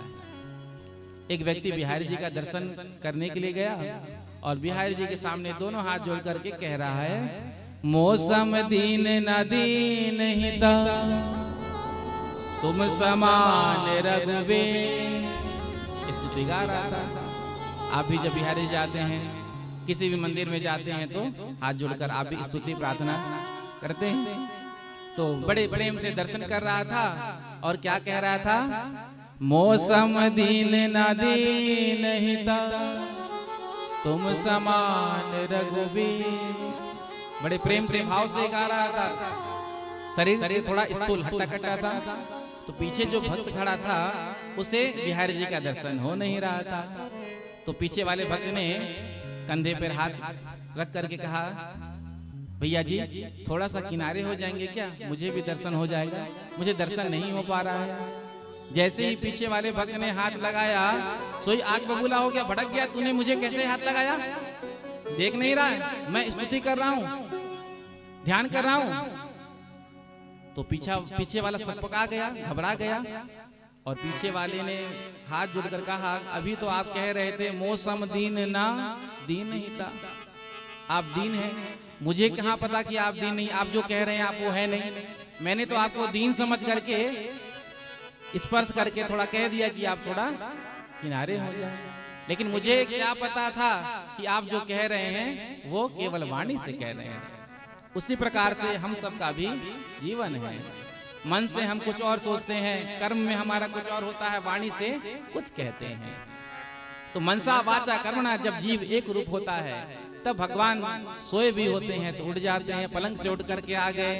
और आज यशोदा मैया से कहा, मैया मैया मुझको भूख लग रही है, मुझको दूध पीनो है।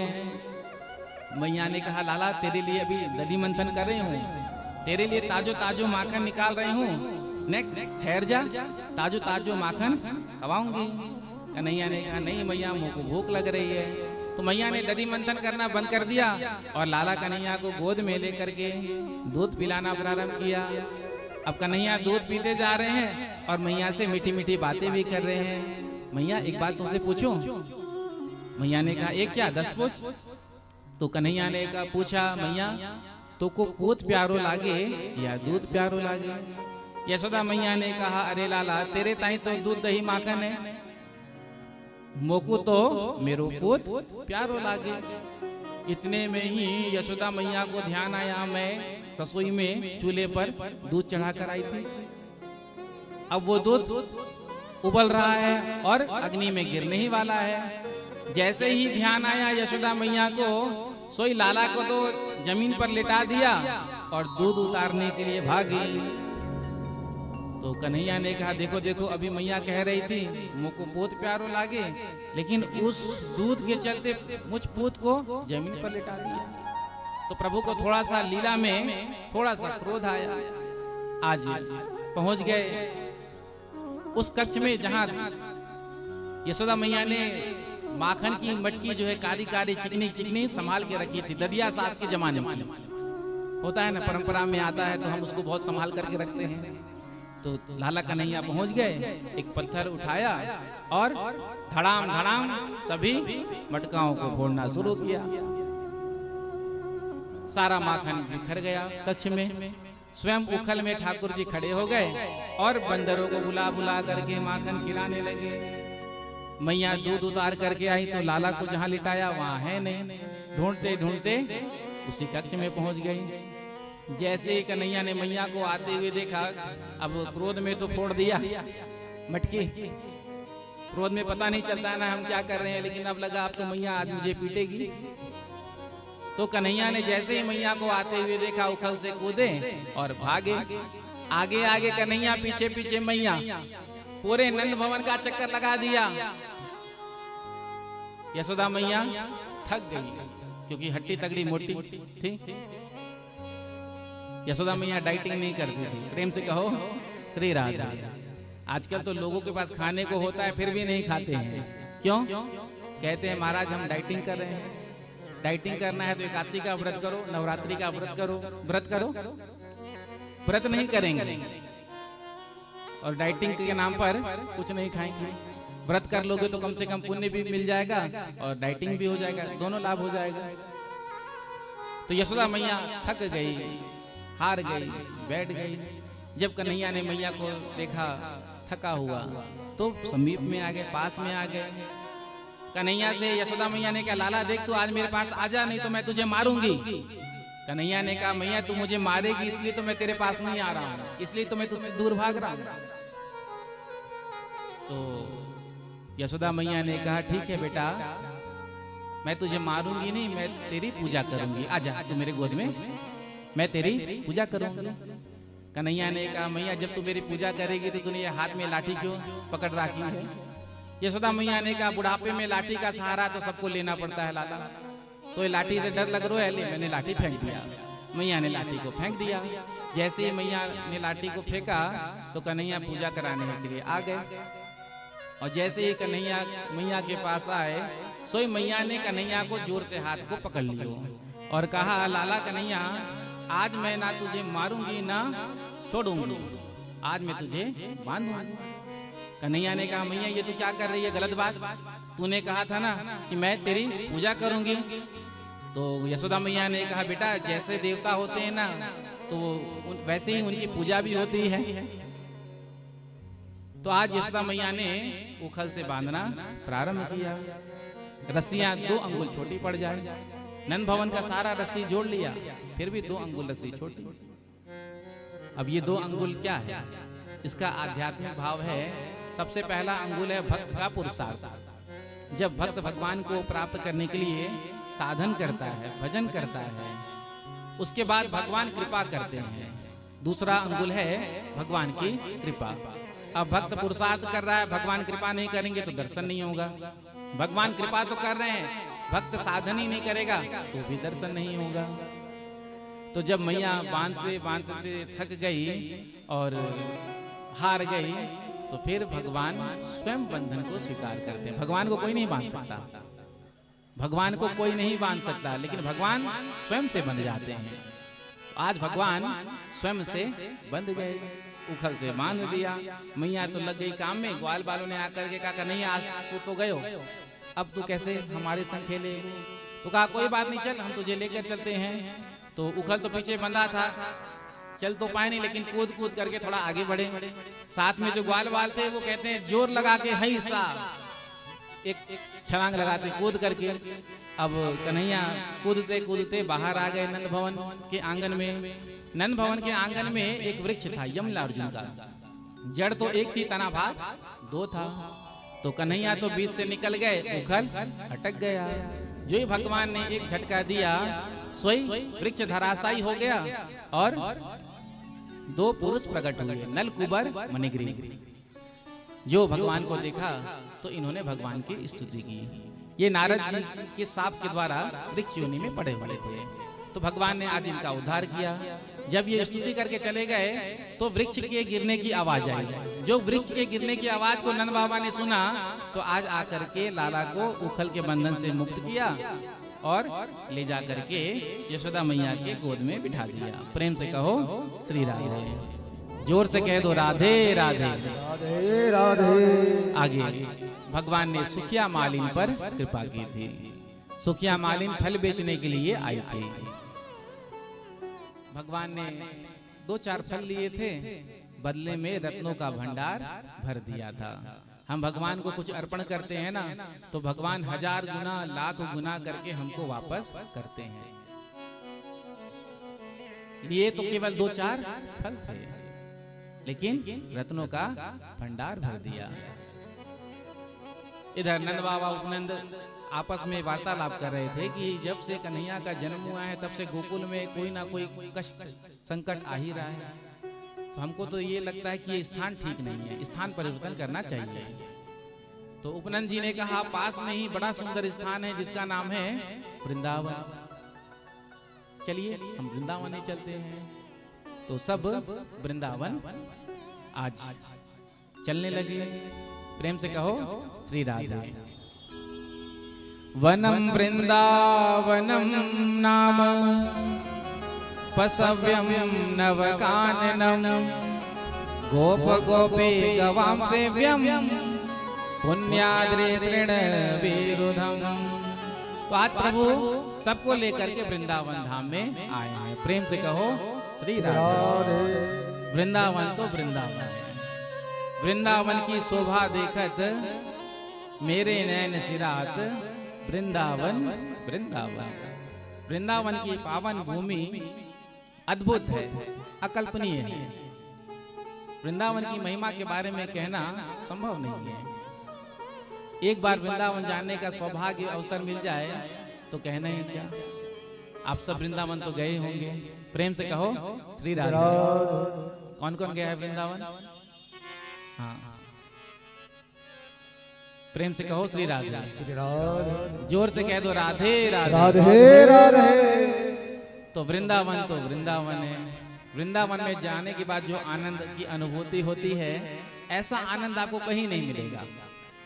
जो रस बरस रहो वृंदावन सो रस 3 लोकों में नहीं, तीनों लोक में नहीं मिलेगा। वो आनंद वृंदावन में है। वृंदावन में जाने के बाद ही ऐसा लगता है कि ठाकुर जी का हमको साक्षात्कार होगा। जिसकी जहां तक गति हो, जितना साधना का बल हो, आज भी ठाकुर जी का दर्शन वृंदावन धाम में होता है। जो वृंदावन गए होंगे उन्हें पता है। एक बार जो वृंदावन चले जाएगा ना, उसका चित्त हमेशा वृंदावन में ही रह जाएगा। फिर वापस तो आना ही पड़ता है, क्या करें, लेकिन मन वृंदावन में ही रह जाता है। तो अभी वृंदावन में ही थे तो मन में एक विचार आया कि अब की बार अधिक मास ज्येष्ठ में है, 16 मई से 15 जून, तो वृंदावन धाम में भागवत कथा आयोजन करने का विचार बन रहा है ठाकुर जी की प्रेरणा से। और विचार ऐसा है कि इस वर्ष वृंदावन, उसके बाद 4 धाम की यात्रा अगले 4 वर्षों में, जगन्नाथपुरी, उसके बाद रामेश्वरम, फिर द्वारिकापुरी, फिर बद्रीनाथ। तो 4 धाम की यात्रा भी 4 वर्षों में हो जाएगी और कथा श्रवण भी हो जाएगा, तीर्थ धाम वास भी हो जाएगा। अब ठाकुर जी ने मन में प्रेरणा किया है, ठाकुर जी जाने, सब तो उन्हीं के ऊपर है। प्रेम से कहो श्री राधे। तो वृंदावन में प्रभु जब से आए हैं तो आज प्रभु ने यशोदा मैया से कहा, मैया मैया हम गैया चराएंगे, मैया ने कहा अरे लाला नेक्स्ट हो तो तू है, अपनो ध्यान ना रख सको, गैयन को ध्यान क्या रखेगो। अब कन्हैया ने तो जिद पकड़ लिया, मैया हम तो गैया चराएंगे। मैया ने कहा गैया नहीं, बछड़ाओं को ले जाओ, आसपास में घुमा कर ले आओ। तो बछड़ाओं को लेकर जब प्रभु गए हैं तो वत्सासुर नाम का असुर बछड़े के रूप में आया, भगवान ने उद्धार किया। उसके बाद बगुला के रूप में बकासुर आया, भगवान ने इसका भी उद्धार किया। उसके बाद अघासुर आया अजगर के रूप में। ग्वाल बाल जो है गुफा समझ करके अजगर के मुख में प्रविष्ट हो गए। अरे लाला कन्हैया देख, नयो नयो गुफा नजर आ रहे हो, आज तक हमने यह गुफा कभी देखो ना है। तो गुफा देखा, ग्वाल बाल अंदर प्रविष्ट हो गए। कन्हैया ने पीछे से आवाज लगाई, मत जाओ मत जाओ मत जाओ। ग्वाल बालों ने एक नहीं सुना, सबके सब प्रविष्ट हो गए। अब भगवान भी ग्वाल बालों के पीछे आए। जैसे ही भगवान ने मुखारविंद में प्रवेश किया अघासुर के, सोई अघासुर ने अपना मुख बंद कर लिया। जैसे ही अघासुर ने अपना मुख बंद किया तो भगवान ने आज अपना स्वरूप बड़ा किया और अघासुर के ब्रह्मांड को फोड़ करके उसी मार्ग से ग्वाल बालों को लेकर के वापस आए। सभी ग्वाल बालों ने जाकर के 1 वर्ष के बाद अपने माता पिता से कहा कि मैया बाबा आज लाला ने अघासुर को मारा। सुखदेव जी ने कहा, तो परीक्षित ने कहा महाराज 1 वर्ष के बाद ग्वाल बालों ने जाकर अपने माता पिता से क्यों कहा, 1 वर्ष क्या हुआ। तो सुखदेव जी कहते हैं जब ग्वाल बाल जाते थे ना बछड़ाओं को चराने के लिए तो कलेव लेकर जाते थे अपने लिए भोजन, और भोजन जो है सब मिल करके करते थे। तो जैसे ही भोजन कर रहे थे, वनभोज कर रहे थे, इतने में ही आज ब्रह्मा जी आए। ब्रह्मा जी ने जब देखा भगवान को ग्वाल बालों को जूठा खाता हुआ, भगवान ग्वाल बालों का जूठा खा रहे हैं, इस दृश्य को देख करके ब्रह्मा जी को लगा कि ये कैसा ब्रह्म है, कैसा भगवान है। अरे भगवान है, आचार विचार का तो पालन करना चाहिए, सदाचार का तो पालन करना चाहिए, लेकिन कैसा भगवान है जो ग्वाल बालों को जूठा खा रहा है। तो बछड़ाओं का हरण कर लिया, ब्रह्मा जी ने ले जाकर ब्रह्मलोक में छोड़ दिया। ग्वाल बाल प्रसाद पा रहे थे, दूर दूर तक जब बछड़ाएं नजर नहीं आई तो कहा कन्हैया बछड़ाएं नजर नहीं आ रही। तो भगवान ने कहा तुम सब भोजन करो, मैं देख करके आता हूँ। जब भगवान बछड़ाओं को देखने के लिए गए, इतने में ब्रह्मा जी ने ग्वाल बालों को भी उठा लिया, अपहरण कर लिया, ले जाकर के ब्रह्मलोक में छोड़ दिया। जब भगवान वापस आए हैं तो देखते हैं यहाँ ग्वाल बाल है ही नहीं। भगवान ने आंख बंद करके ध्यान लगाया, ओहो बूढ़े ब्रह्मा जी की ये लीला है। तो जो जिस विषय में ज्ञानी हो उसे उस विषय में उसी भाषा में उत्तर भी देना चाहिए। तो ब्रह्मा जी सृष्टि करता है तो भगवान ने नई सृष्टि की, अमित रूप प्रगटे थे काला। जितने भी ग्वाल बाल थे, बछड़ा थे, कहां तक है लाठी डंडा भी भगवान बन गए और लीलाएं चलने लगी। 1 वर्ष तक ऐसे ही चला, किसी को कुछ पता ही नहीं चला। इन 1 वर्षों में जो गोपियां हैं वो अपने पुत्रों को बहुत लाल लड़ा रही हैं। गौ माता जो है अपने बछड़ाओं को बड़ा प्रेम कर रही है, क्यों? साक्षात कृष्ण ही है। 1 वर्ष जब बीतने को आया, सोई ब्रह्मा जी ने सोचा कि देखूं क्या चल रहा है यहाँ लीला। आकर के देखा तो लीला तो ऐसे ही चल रही है जैसे पहले चल रही थी। ग्वाल बालों को देखा, बछड़ाओं को देखा, यहाँ कैसे आ गए। फिर ब्रह्मलोक में गए, ब्रह्मलोक में जाकर के देखा यहाँ भी बछड़ा ग्वाल बाल। ब्रह्मा जी समझ गए ये कोई साक्षात, ये कोई साधारण बालक नहीं, ये तो साक्षात परब्रह्म नारायण है। इधर ब्रह्मा जी ग्वाल बालों को देखने के लिए आए। भगवान ब्रह्मलोक में ब्रह्मा जी बन करके पहुंच गए।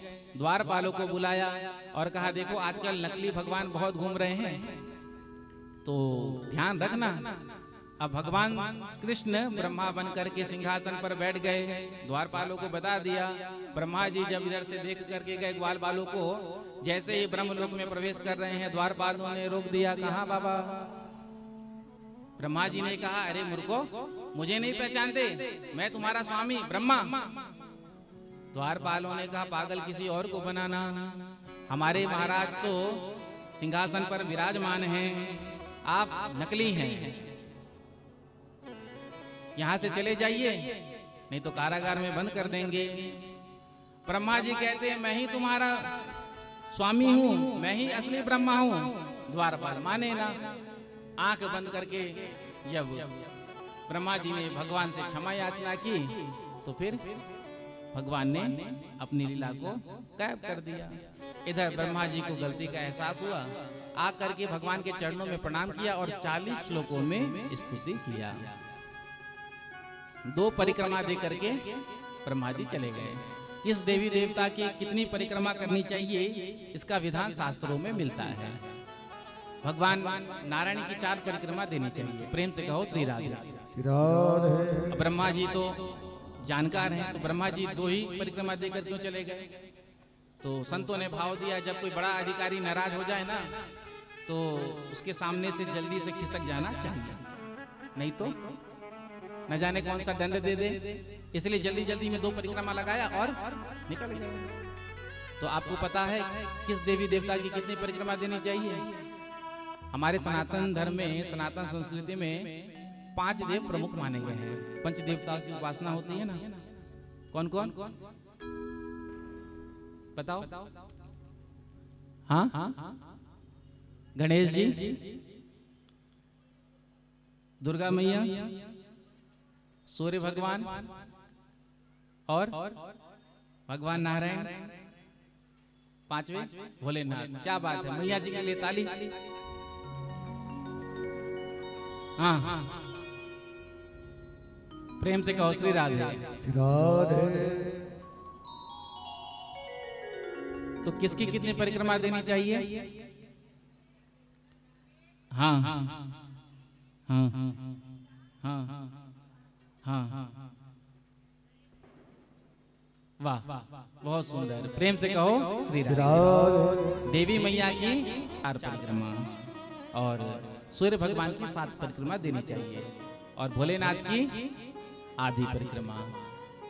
क्योंकि जब हम भोलेनाथ को जो जल अर्पण करते हैं तो जो जल बाहर निकलता है, प्राय शिवालय में एक बना रहता है स्थान जल निकलने का, तो उसका उल्लंघन करना नहीं चाहिए, निर्माल्य का। तो आधी परिक्रमा का विधान भोलेनाथ का है। प्रेम से कहो श्री राधे। तो आज इधर परिक्रमा 2 परिक्रमा करके ब्रह्मा जी निकल गए। इधर ग्वाल वालों ने आकर के बलराम जी से कहा, दाऊ भैया, कन्हैया ने अपने बाहुबल का चमत्कार तो खूब दिखायो, लेकिन आपने कभी ना दिखायो। ताल वन में बड़े सुंदर सुंदर फल लगे हुए हैं, लेकिन धेनुकासुर रहता है, खाने नहीं देता है, चलकर खिला दो। बलराम जी ग्वाल वालों को लेकर के आए और कहा, खाओ, देखते हैं कौन रुकता है। इतने में ही धेनुकासुर गधे के रूप में आया और दुलत्ती मारा बलराम जी को। बलराम जी ने भी दोनों चरण को पकड़ा, घुमाया और दे मारा पृथ्वी पर, सोई प्राण निकल गया।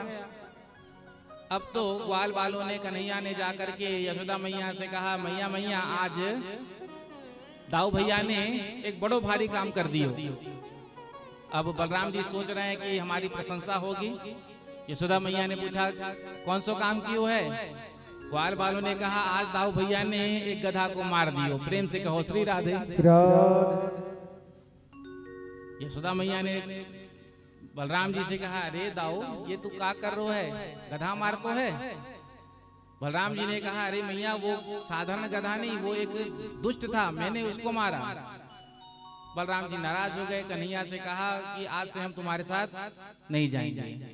तो अब भगवान गौचारण के लिए जाते हैं। प्रेम से कहो श्री राधे। कार्तिक शुक्ल अष्टमी के दिन भगवान ने गौचारण प्रारंभ किया था। एक दिन जब यमुना के तट पर पहुंचे, गौ माता ने जब यमुना का जल पिया तो बेहोश हो गई। भगवान ने देखा इसमें रहता है कालिया नाग, तो भगवान ने आसिदामा के गेंद को निमित्त बना करके यमुना जी में छलांग लगाया। कालिया सो रहा था, पत्नी जाग रही थी। पत्नी से कहा भगवान ने, अपने पति को जगाओ। सोई पत्नी ने अपने पति को जगाया। जैसे ही कालिया नाग जगा, भगवान को चारों ओर से लपेट लिया। देवताओं ने जब इस दृश्य को देखा, देवता घबरा गए। भगवान ने अपने शरीर को फुलाया, बड़ा किया और एक क्षण में ही कालिया के बंधन से मुक्त होकर के कालिया के मस्तक पर जाकर के खड़े हो गए। जिस फण से डसने का प्रयास करता है, उसी फण से आज उसी फण पर भगवान अपने चरणों का प्रहार करते हैं। मुख से नाक से रक्त निकलने लगा। जब नाग पत्नियों ने देखा अपने पति की इस दशा को, तो नाग पत्नियों ने भगवान से प्रार्थना किया, कहा कि हमारे पति को आप छोड़ दीजिए। भगवान ने कहा कि तुम तो क्षमा मांग रही हो, लेकिन ये तो नहीं मांग रहा है। पत्नी ने कहा, देखो जी क्षमा मांग लो, नहीं तो आज ही गारंटी खत्म हो जाएगी। प्रेम से कहो श्री राधे। तो काली नाग कहता है कि मैं क्यों क्षमा मांगू। प्रभु ने कहा, एक तो तू हमारी यमुना जी में आकर के रह रहा है, सारे यमुना के जल को तूने विषाक्त बना दिया, और तू कहता है कि मैं क्यों क्षमा मांगू। तो कालिया ने कहा कि प्रभु सर्पों को किसने बनाया। भगवान ने कहा हमने बनाया। सर्पों में क्रोधी स्वभाव किसने दिया, हमने दिया। सर्पों के मुख में विष किसने दिया, हमने दिया। यदि आपने विष की जगह अमृत की 2-4 बूंद डाल दी होती, तो हम भी घर घर में पाले जाते, लोग हमको भी पालते, पुचकारते, प्यार करते। तो आपने जो दिया है मैं तो वही दूंगा, तो इसमें मेरा क्या अपराध है। तो भगवान ने कहा, देख हमने तुम्हारे लिए रमणक द्वीप बनाया है, वहां जाकर रहो। तो यहाँ क्यों हो। तो कहा गरुड़ जी के भय के चलते मैं यहाँ आकर रहता हूँ। भगवान ने कहा, तुम्हारे इस मस्तक पर मेरे चरण का प्रहार हो गया, अब तुम्हें गरुड़ से कोई भय नहीं होगा, चले जाओ। चला गया। इधर भगवान ने प्रलंबासुर का उद्धार किया और दावा नल अग्नि पान करके आज ब्रजवासियों की भगवान ने रक्षा की। उसके बाद वर्षा ऋतु का वर्णन किया। वर्षा ऋतु के बाद शरद ऋतु में गोपियों ने वेणु गीत गाया है। उसके बाद मार्गशीर्ष का महीना आया। जो गोपियां थी वो जाकर यमुना जी में स्नान करती, लेकिन कैसे, निर्वस्त्र होकर के। तो भगवान ने आकर के गोपियों के वस्त्र को चुराया था। गोपियों ने जब अनुनय विनय किया था, तो भगवान ने गोपियों के वस्त्र को वापस किया था। और भगवान ने गोपियों को वचन दिया था, आगामी शरद की रात्रि को तुम मेरे रसमय स्वरूप का दर्शन करोगे। श्री सुखदेव जी महाराज कहते हैं, एक दिन प्रातः काल जब भगवान श्री कृष्ण उठे हैं, तो क्या देखते हैं, चारों तरफ बड़ी भारी तैयारियां चल रही हैं, पकवान बन रहे हैं। जाकर कन्हैया ने मैया से पूछा, मैया मैया आज ऐसा कौन सा उत्सव है, व्रत है, त्योहार है, जो इतने जोर को तैयारी है रही है। यशोदा मैया ने कहा, जाकर अपने बाबा से पूछ, मैं थोड़ा काम में लगी हूँ। जाकर के कन्हैया ने बाबा से पूछा, तो नंद बाबा ने कहा, परजन्यो भगवान इंद्रो मेघास्तस्यात्ममूर्तयः ते विवर्षन्ति भूतानां प्रीणनं जीवनं पयः। बेटा वर्ष में हम एक दिन इंद्र की पूजा करते हैं। क्यों? इंद्र जो है वो वर्षा के देवता है, हम सब किसान हैं। जब बढ़िया वर्षा होता है तो फसल अच्छा होता है, फसल को खाकर गैया दूध देती है। भगवान ने कहा, आधे ब्रजवासी पूजा करें, आधे ना करें। जो ब्रजवासी पूजा इंद्र की करेगा, क्या उसी के खेत में पानी बरसेगा? जो नहीं करेगा उसके खेत में नहीं बरसेगा। नंद बाबा ने कहा, बेटा ये तो क्या कह रहा है। कन्हैया ने कहा, पिताजी हमारे देवता ये पर्वत है, गौ माता है, ब्राह्मण देवता है, हमें इनकी पूजा करनी चाहिए, पर्यावरण की पूजा।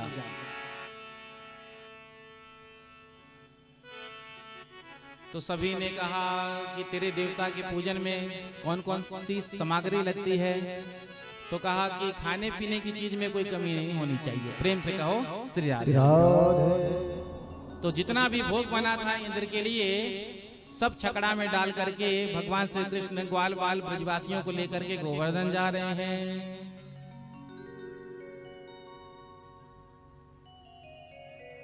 सबको लेकर के गोवर्धन पहुंच गए। ब्रजवासियों ने पूछा, कहाँ है तेरे देवता? 7 कोस के गिरिराज को दिखा दिया, ये है मेरे देवता, पूजन करो। अब जब देवता का पूजन होता है तो सबसे पहले स्नान कराया जाता है।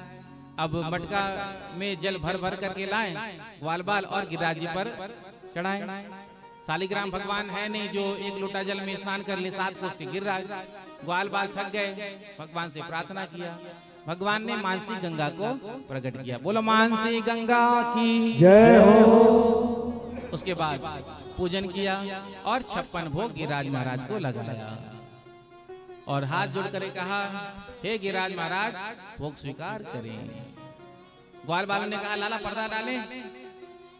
कन्हैया ने कहा, मेरे देवता को पर्दा की जरूरत नहीं है, चोरे में ही भोग लगाते हैं। अब गिरिराज महाराज साक्षात प्रकट होकर के भोग लगाने लगे। लाओ ब्रजवासियों भोग लाओ। बोलो गिरिराज महाराज की जय हो। बोलो गोवर्धन भगवान की जय हो। गिरिराज महाराज भोग लगा रहे हैं। इतने में ही मनसुखा ने कहा, तेरे देवता कछु प्रसादी छोड़ेंगे कि नहीं? ऐसो लग रहा है कि सारा भोग उड़ा जाएंगे। भगवान ने कहा, धैर्य धारण कर, मेरे देवता प्रसादी छोड़ेंगे। तो सब ने मिलकर के गोवर्धन महाराज का पूजन किया। हम सब भी गोवर्धन महाराज का पूजन करेंगे। आज की कथा यहीं पर विश्राम। कल के कथा प्रसंग में हम सब भगवान के सुंदर रसमय स्वरूप रास का दर्शन करेंगे। और कथा के विश्राम पर द्वारिकाधीश श्री कृष्ण और रुक्मिणी जी के विवाह का हम सब यहाँ पर आनंद लेंगे। प्रेम से कहो श्री राधे। तो जिनको घराती बनना है घराती बनना, जिनको बराती बनना है वो बराती बनना। प्रेम से कहो श्री राधे। अब हम सब गिरिराज जी का पूजन करेंगे और उसके बाद परिक्रमा भी देंगे मानसिक। उसके बाद प्रसाद लेके प्रस्थान करेंगे। प्रेम से कहो श्री राधे। आज कथा सुनने के लिए रायपुर से श्रीमती ज्योति पाठक आई हैं। 5 वर्ष पूर्व विवाह के 25वें वर्षगांठ में आपने बड़ा सुंदर कथा का आयोजन कराया था।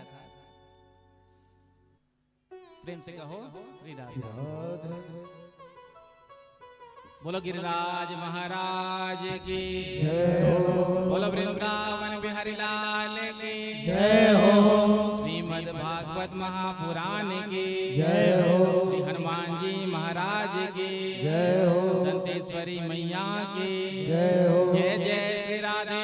जय जय श्री राधे। जय जय श्री राधे। जय जय श्री राधे। जय जय श्री श्री राधे। राधे श्याम।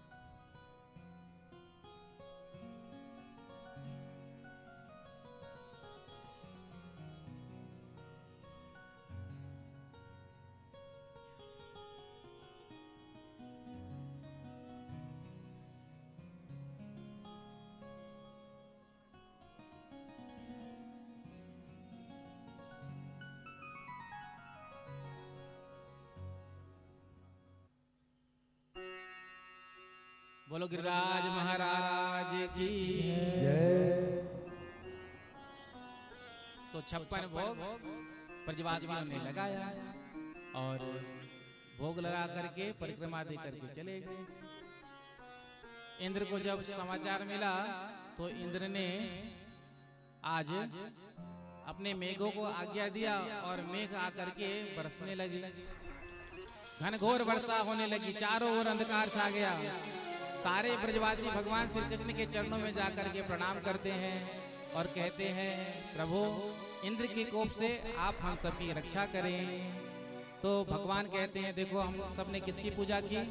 ब्रजवासियों ने कहा गोवर्धन भगवान की। तो चलो गोवर्धन भगवान की शरण में चलते हैं। तो भगवान सभी ब्रजवासियों को लेकर के गोवर्धन भगवान की शरण में आए और सबसे कहा कि नाम कीर्तन करो। सब नाम कीर्तन करने लगे। गिरिराज धरन प्रभु तुम्हें शरण। गिरिराज धरन प्रभु तुम्हारी शरण। गिरिराज धरन प्रभु तुम्हें शरण। प्रभु तुम्हारी शरण। श्री जी तुम्हारी शरण। प्रभु तुम्हारी तुम्हारे शरण। गिरिराज धरन प्रभु तुम्हारी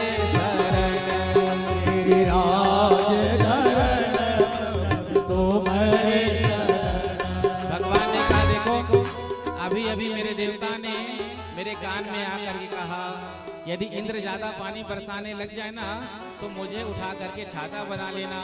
ग्वाल वालों ने, ब्रजवासियों ने कहा थोड़ा आप सब सामने से हट जाएंगे तो पीछे वालों को भी दर्शन हो जाएगा।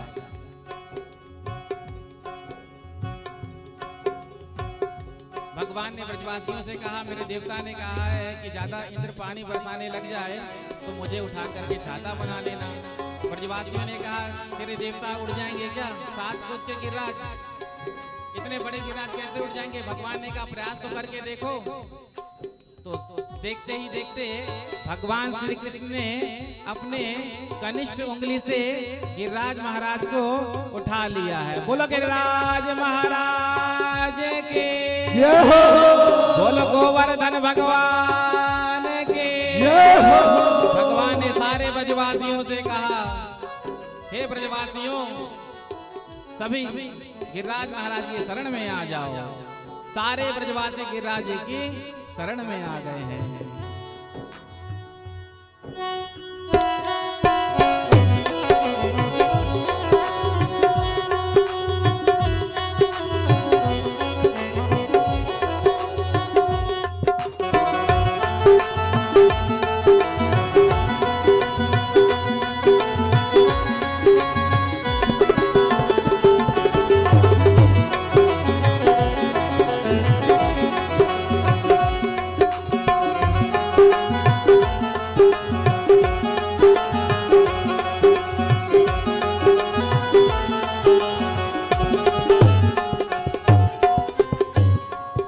सुंदर झांकी है जिसका आप सब दर्शन करें।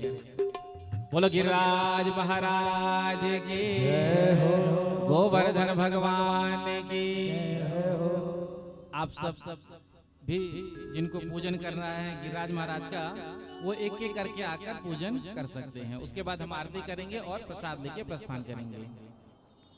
छटा तेरी 3 लोक से न्यारी है, गोवर्धन महाराज छटा तेरी 3 लोक से न्यारी है। छटा तेरी 3 लोक से न्यारी है, गोवर्धन महाराज छटा तेरी 3 लोक में न्यारी है, गोवर्धन महाराज। गोवर्धन महाराज हमारे प्यारे, गोवर्धन महाराज, गोवर्धन महाराज हमारे प्यारे, गोवर्धन महाराज। छटा तेरी 3 लोक से न्यारी है, गोवर्धन महाराज छटा तेरी 3 लोक से न्यारी है, गोवर्धन। दोनों हाथ लगातार से लगाते हुए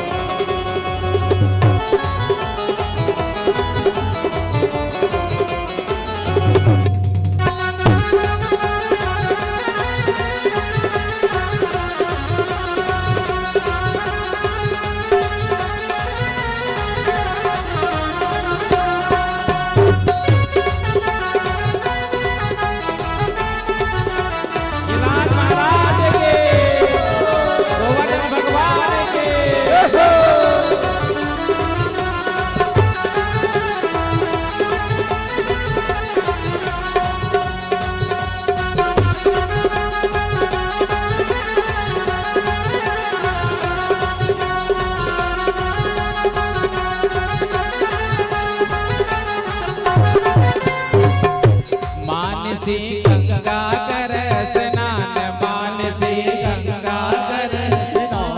करो फिर चकलेश्वर को ध्यान, करो फिर चकलेश्वर को ध्यान। दान घाटी पे दधी को दान, दान घाटी पे दधी को दान। करो परिक्रमा की तैयारी है, गोवर्धन महाराज छटा तेरी 3 लोक में न्यारी है, गोवर्धन महाराज।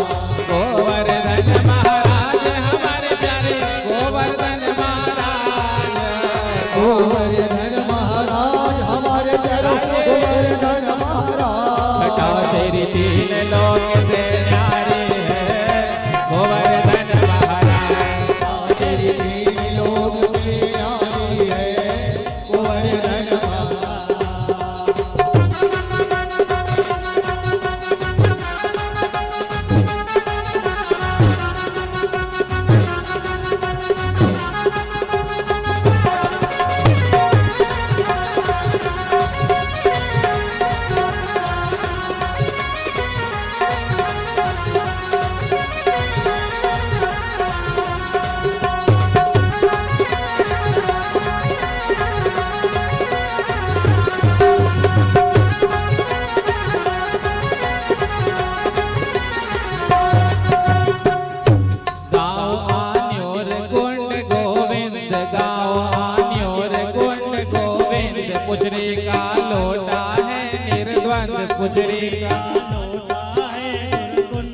सरोवर भर रहे हैं, स्वच्छंद सरोवर भर रहे हैं। निकट ही जटेपुरा सुखदाई है, गोवर्धन महाराज लोक से न्यारी है, गोवर्धन महाराज।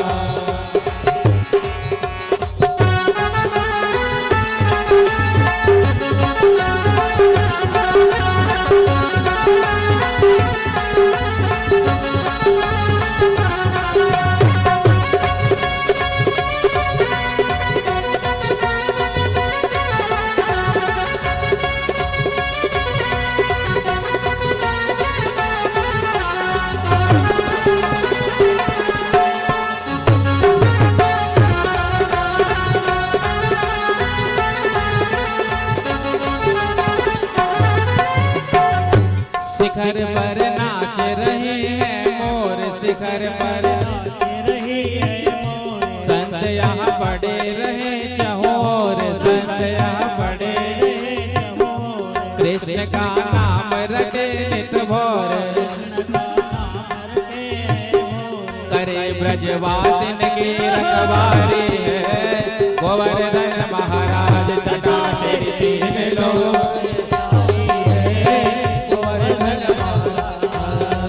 गोवर्धन महाराज हमारे प्यारे, गोवर्धन महाराज, गोवर्धन महाराज हमारे प्यारे, गोवर्धन महाराज।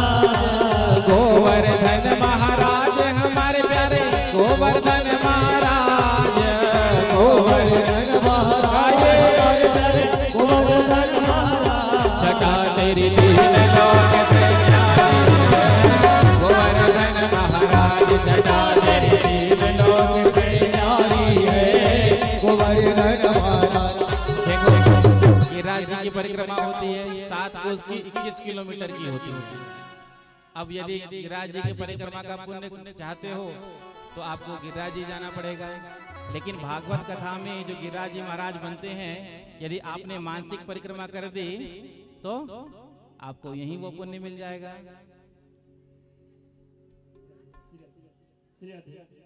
जो भी भक्तगण, माताएं, भाई बहन गिरिराज भगवान का पूजन करना चाहते हैं तो आप सभी लोग क्रमशः एक एक करके आराम आराम से, जल्दबाजी नहीं करना है, सभी लोग आराम आराम से आकर के पूजन करेंगे। और हम सब लोग मानसिक रूप से महाराज जी के मुखारविंद से भजन के माध्यम से सब लोग गिरिराज भगवान की परिक्रमा लगाएंगे। आप सभी लोग क्रमशः एक एक करके आएंगे पूजन करने के लिए, जो भी करना चाहते हैं माताएं, भाई बहन।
राधे राधे।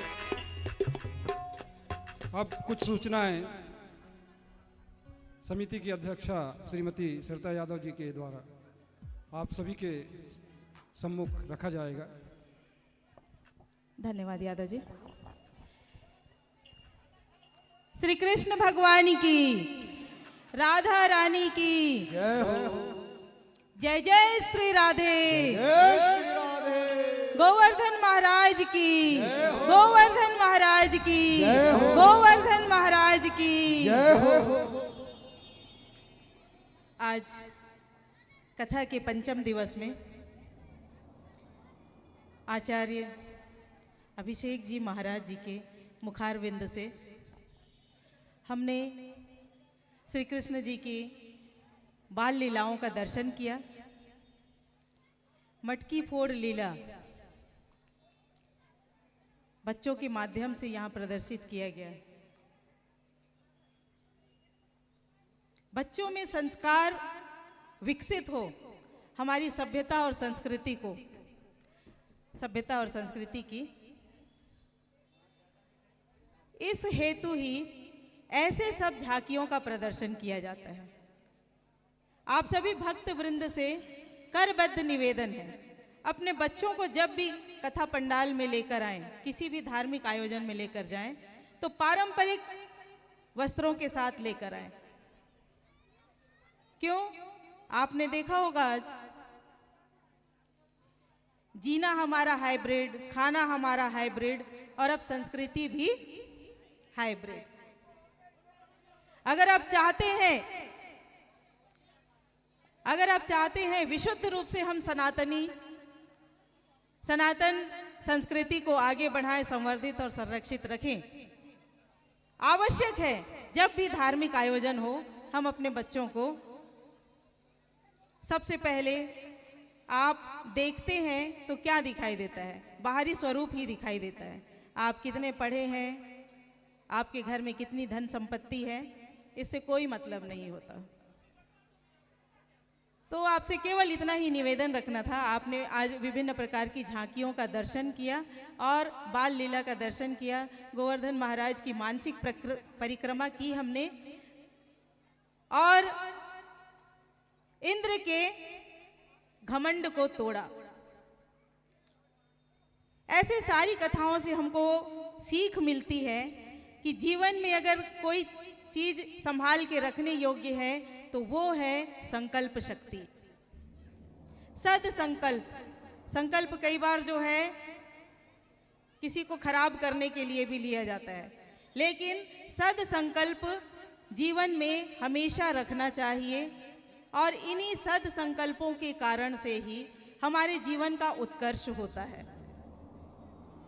और उसी सत्संकल्प का परिणाम था कि इंद्र का घमंड टूटा और गोवर्धन गिरिराज पर्वत की परिक्रमा और पूजन की परंपरा जो है चालू हुई। आप सभी को कथा के पंचम दिवस में विभिन्न प्रकार की झांकियों के दर्शन का अवसर प्राप्त हुआ। कल के प्रसंगों में मुख्य रूप से हम कौन से प्रसंग लेकर चलेंगे, महाराज जी हमें कौन से प्रसंग के बारे में बताएंगे? अगर 17 वर्षों से आपने कथा सुना है तो आप बताएंगे जरूर। हाँ बोलिए माता जी, बस बता दीजिए।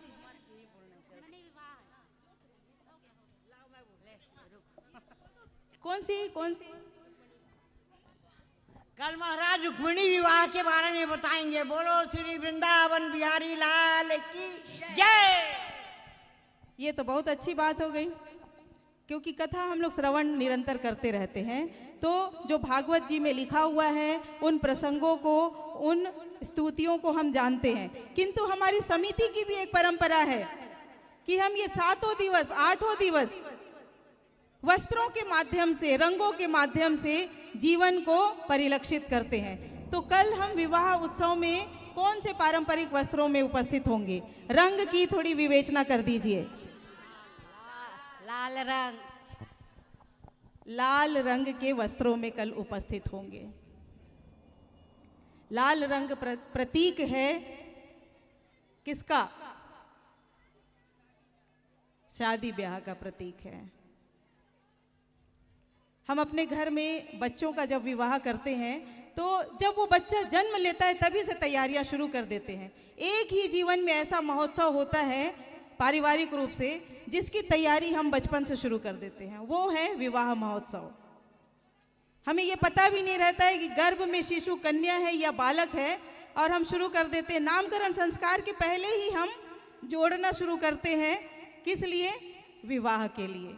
तो ऐसे ही अपने मन में प्रण करके कि आपके घर के बाल गोपाल का विवाह है, और अपने घर में बाल गोपाल के विवाह के लिए जैसे उत्सव आप मनाते हैं, बस वैसे ही वेशभूषा और सत संकल्पना के साथ यहाँ पहुँचना है और विवाह उत्सव का आनंद लेना है। कल रुक्मणी मंगल प्रसंग के साथ ही अनेक प्रसंगों का हम यहाँ पर श्रवण करेंगे। आप सभी को आज के कथा की बहुत बहुत मंगल कामनाएं और आपके जीवन में निरंतर उत्कर्ष हो, आप उन्नति को प्राप्त करें, सुखमय रहें, स्वस्थ रहें, निरोगी रहें। मैं हमेशा की तरह आप सभी के लिए, ये मेरा संकल्प नहीं है, ये हमारी समिति का संकल्प नहीं है, ये पूरे जगदलपुर वासियों का संकल्प है, जिसमें हम आप सब की स्वास्थ्य उत्कर्ष के लिए यहाँ पर पूजन करते हैं, यज्ञ करते हैं। मैं आप सब के जीवन में मंगलमय कामनाओं के लिए भगवान से प्रार्थना निरंतर करती हूँ। यहाँ पूजा में, वेदी पूजा में बैठते तो हम लोग ज़रूर हैं, लेकिन मंगल कामनाएं आपकी की जाती हैं कि पूरे जगदलपुर वासी निरोगी रहें, स्वस्थ रहें, कारोबार में उन्नति हो और आध्यात्मिक उन्नति होना सबसे महत्वपूर्ण है। सबके जीवन में भगवान उनके हृदय में प्रवेश करें और कथा पंडाल तक हमेशा पहुंचते रहें। जब श्वास, अंतिम श्वास हो, प्रभु का स्मरण रहे सबके जीवन में, ऐसा दिन जरूर आए। इन्हीं सभी अच्छी कामनाओं के साथ आप सबका हृदय से आभार। 2 दिनों की कथा निरंतर और चलनी है। आप सबसे मन की गहराइयों से निवेदन है, पूरे परिवारजनों के संग पहुंचकर अपने जीवन को प्रभु के चरणों में अर्पित करें, क्योंकि एक ये स्थान है जहां आप समर्पण करते हैं और आपको वापस में दुगुना तिगुना मिलता है। आप कभी भी घबराइए मत कि हम यहाँ पर 4 घंटा दे रहे हैं तो हमारे जीवन का बहुत सारा समय हमारे जीवन से निकल जा रहा है। बिल्कुल नहीं, हर एक श्वास गिन कर भगवान ने दिया है। जितनी श्वास आप यहाँ पर ले रहे हैं, हर श्वास आपके लिए नया प्रारब्ध रच रहा है। केवल इस जन्म के लिए नहीं, बल्कि पारलौकिक सुख सुविधाएं आपको प्राप्त होंगी। इन्हीं सभी भावनाओं के साथ आपको हृदय से आभार। लेकिन समय का ख्याल रखना है। जो समय का ख्याल नहीं रखता, समय एक दिन उसका भी ख्याल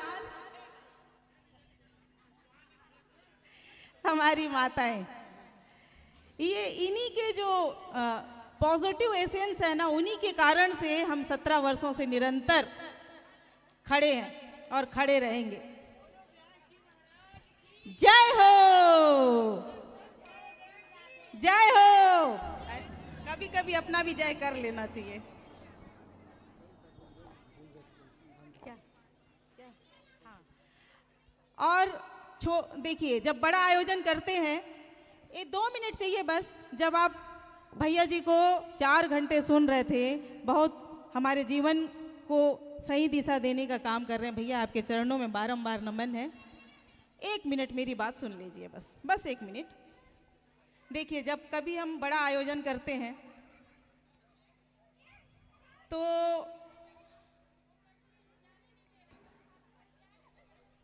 और कार्य को बड़ा मानना चाहिए, है ना। तो ये आयोजन भी छोटा आयोजन नहीं है ना, हर एक चीज को संभालना और देखना पड़ता है। तो कभी कभी जो है, यहाँ से जब अपन माइक पकड़ते हैं तो हमारे हाथ में है तो हम संभाल लेंगे, लेकिन अगर हमने भैया जी को दिया है, श्रीमान जी को दिया है, तो क्या होता है, जितना हमने कहा उतना ही कर देंगे। थोड़े से नाम में गड़बड़ी हो गई। कीर्ति वैष्णव, उनका नाम समिति में कीर्ति वैष्णव लिखा हुआ है, एक्चुअली वो कीर्ति चौरसिया जी हैं। और कल एक नाम छूट गया था, हमारी एक सक्रिय सदस्य जो इसी वर्ष जुड़ी हैं। पिछले वर्ष से उन्होंने सहभागिता दिखाई और इस वर्ष उन्होंने कहा कि हम समिति में जुड़कर काम करेंगे। अभी कथा के 2 दिन पहले ही उन्होंने ऐसा सूचना दिया, तो पॉम्पलेट में उनका नाम नहीं आ पाया था, जिसके कारण से कल उनकी घोषणा यहाँ से नहीं हो सकी। और ऐसी हमारी सक्रिय कार्यकर्ता कौन है बताइए? इंदु गुप्ता जी, कल आपका नाम छूट गया था। हम हृदय की गहराइयों से क्षमा मांगते हुए आपको पुनः आरती और पूजन में आमंत्रित करते हैं। आप आइए और भगवान जी की आरती कीजिए। और साथ ही साथ समिति के सारे सदस्य, चाहे किसी का नाम छूट गया हो या कोई और जुड़ना चाहता है, सब एक बार अपना नाम जो है हमारे कार्यकर्ताओं के पास लिखवा दें, क्योंकि ये कथा निरंतर चलनी है, इसलिए हर प्रकार के सहयोग की आवश्यकता होती है। केवल आपसे कोई आर्थिक सहयोग लेने सरिता जी नहीं आएंगी, आपके विचारों की भी आवश्यकता होती है ना। तो जो भी समिति से जुड़ना चाहते हैं, ऐसे सभी सदस्य अपना नाम हमारे कार्यकर्ताओं के पास अंकित करवा दें। धन्यवाद।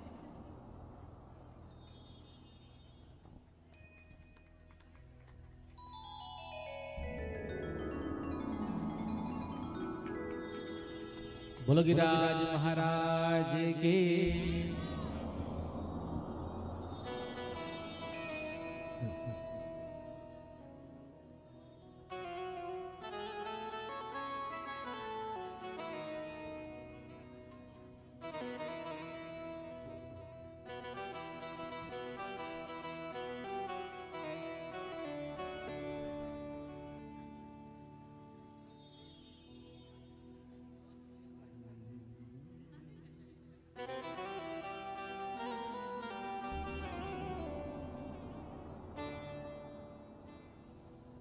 श्री गोवर्धन महाराज महाराज तेरे माथे मुकुट विराज रहो। श्री गोवर्धन महाराज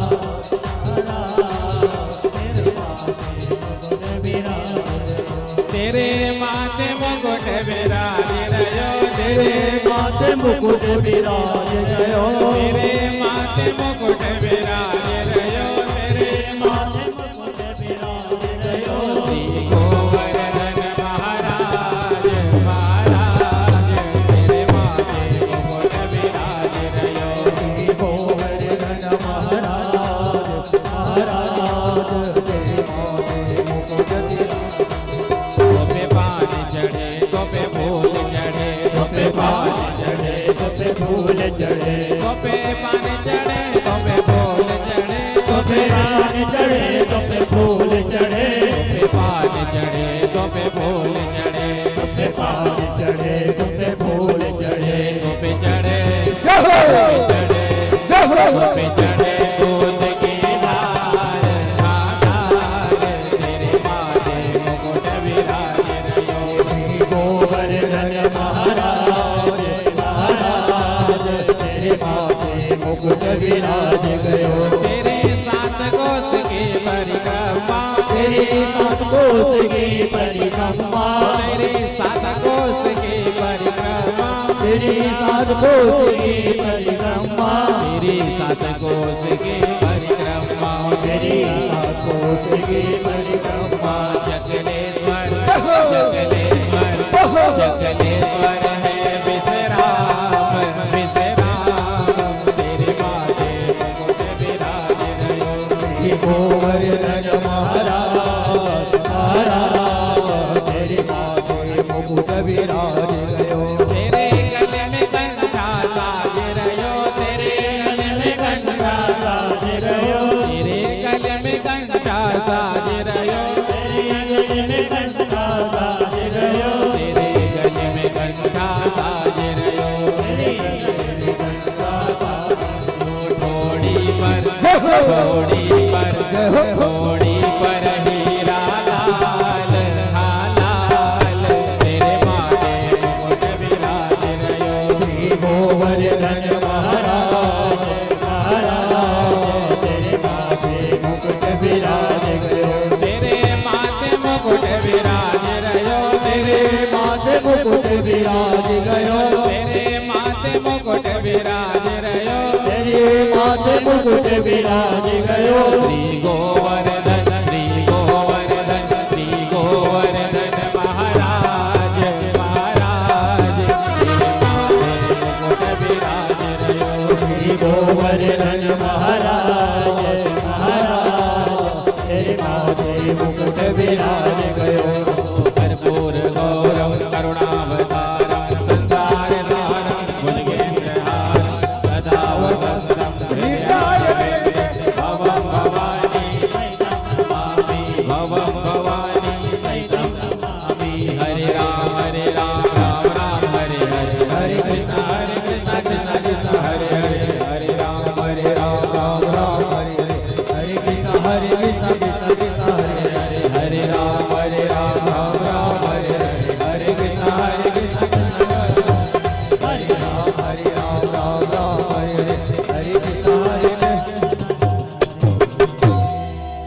हरिः ओम शीतले तं जगन्माता शीतले तं जगत्पिता शीतले तं जगद्धात्रीं शीतलाय नमो नमः हरिः ओम जलेन शीतलीकरणं पुष्पे देवादिवन्दनं मन्त्रपुष्पाञ्जलि हस्ते पुष्पाणि गृहीत्वा हरिः ओम जितनेन जितनेमयजन्तदेवास्थानि धर्म प्रथमन्नाशन्नातेहनाकं महिमानः सचन्दद्रा पूर्वे साध्याः सन्ति देवाः हरिः ओम एकदन्ताय विद्महे वक्रतुण्डाय धीमहि तन्नो दन्ती प्रचोदयात् हरिः ओम ज्ञानगंगाय विद्महे पंचम वेदाय धीमहि तन्नो श्रीमद्भागवत प्रचोदयात् हरिः ओम ज्ञानरूपाय विद्महे शतपुरुषाय धीमहि तन्नो गुरुदेवः प्रचोदयात् सेवन्तिकाबकुलचम्पकपाठलब्जे पुनः गजादिकरवे ललसालपुष्पै बिल्वप्रभालतुलसी दलमञ्जरीभिः त्वां पूजयामि जगदीश्वर वे प्रसीद नानासुगन्धपुष्पाणि यथा कालो भवानि च पुष्पाञ्जलिर्मया दत्त गृहाण परमेश्वरः मन्त्रपुष्पाञ्जलिं समर्पयामि। बोले श्रीमद्भागवत महापुराण के जय हो। सुखदेव जी महाराज के जय हो। श्री व्यास जी महाराज के जय हो। राधे रानी सरकार के जय हो। वृंदावन बिहारी लाल के जय हो। बांके बिहारी लाल के जय हो। दंतेश्वरी माता के जय हो। श्री रामचंद्र भगवान के जय हो। सत्य सनातन वैदिक धर्म के जय हो। धर्म के जय हो। धर्म के जय हो। अधर्म का नाश हो। प्राणियों में सद्भावना हो। विश्व का कल्याण हो। गौ माता के सेवा हो। गौ हत्या बंद हो। नमः पार्वते पते हर हर हर महादेव शंभो। आप सभी लोग आरती एवं प्रसाद लेकर के अपने घर प्रस्थान करेंगे।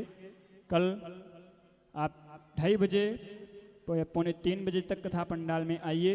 कल की दिव्यमयी कथा माता रुक्मणी का विवाह। आप सभी लोग रेड कलर लाल वस्त्र धारण करके आएंगे। माता रुक्मणी का विवाह प्रसंग की कथा है। जय श्री राधे जय श्री श्याम।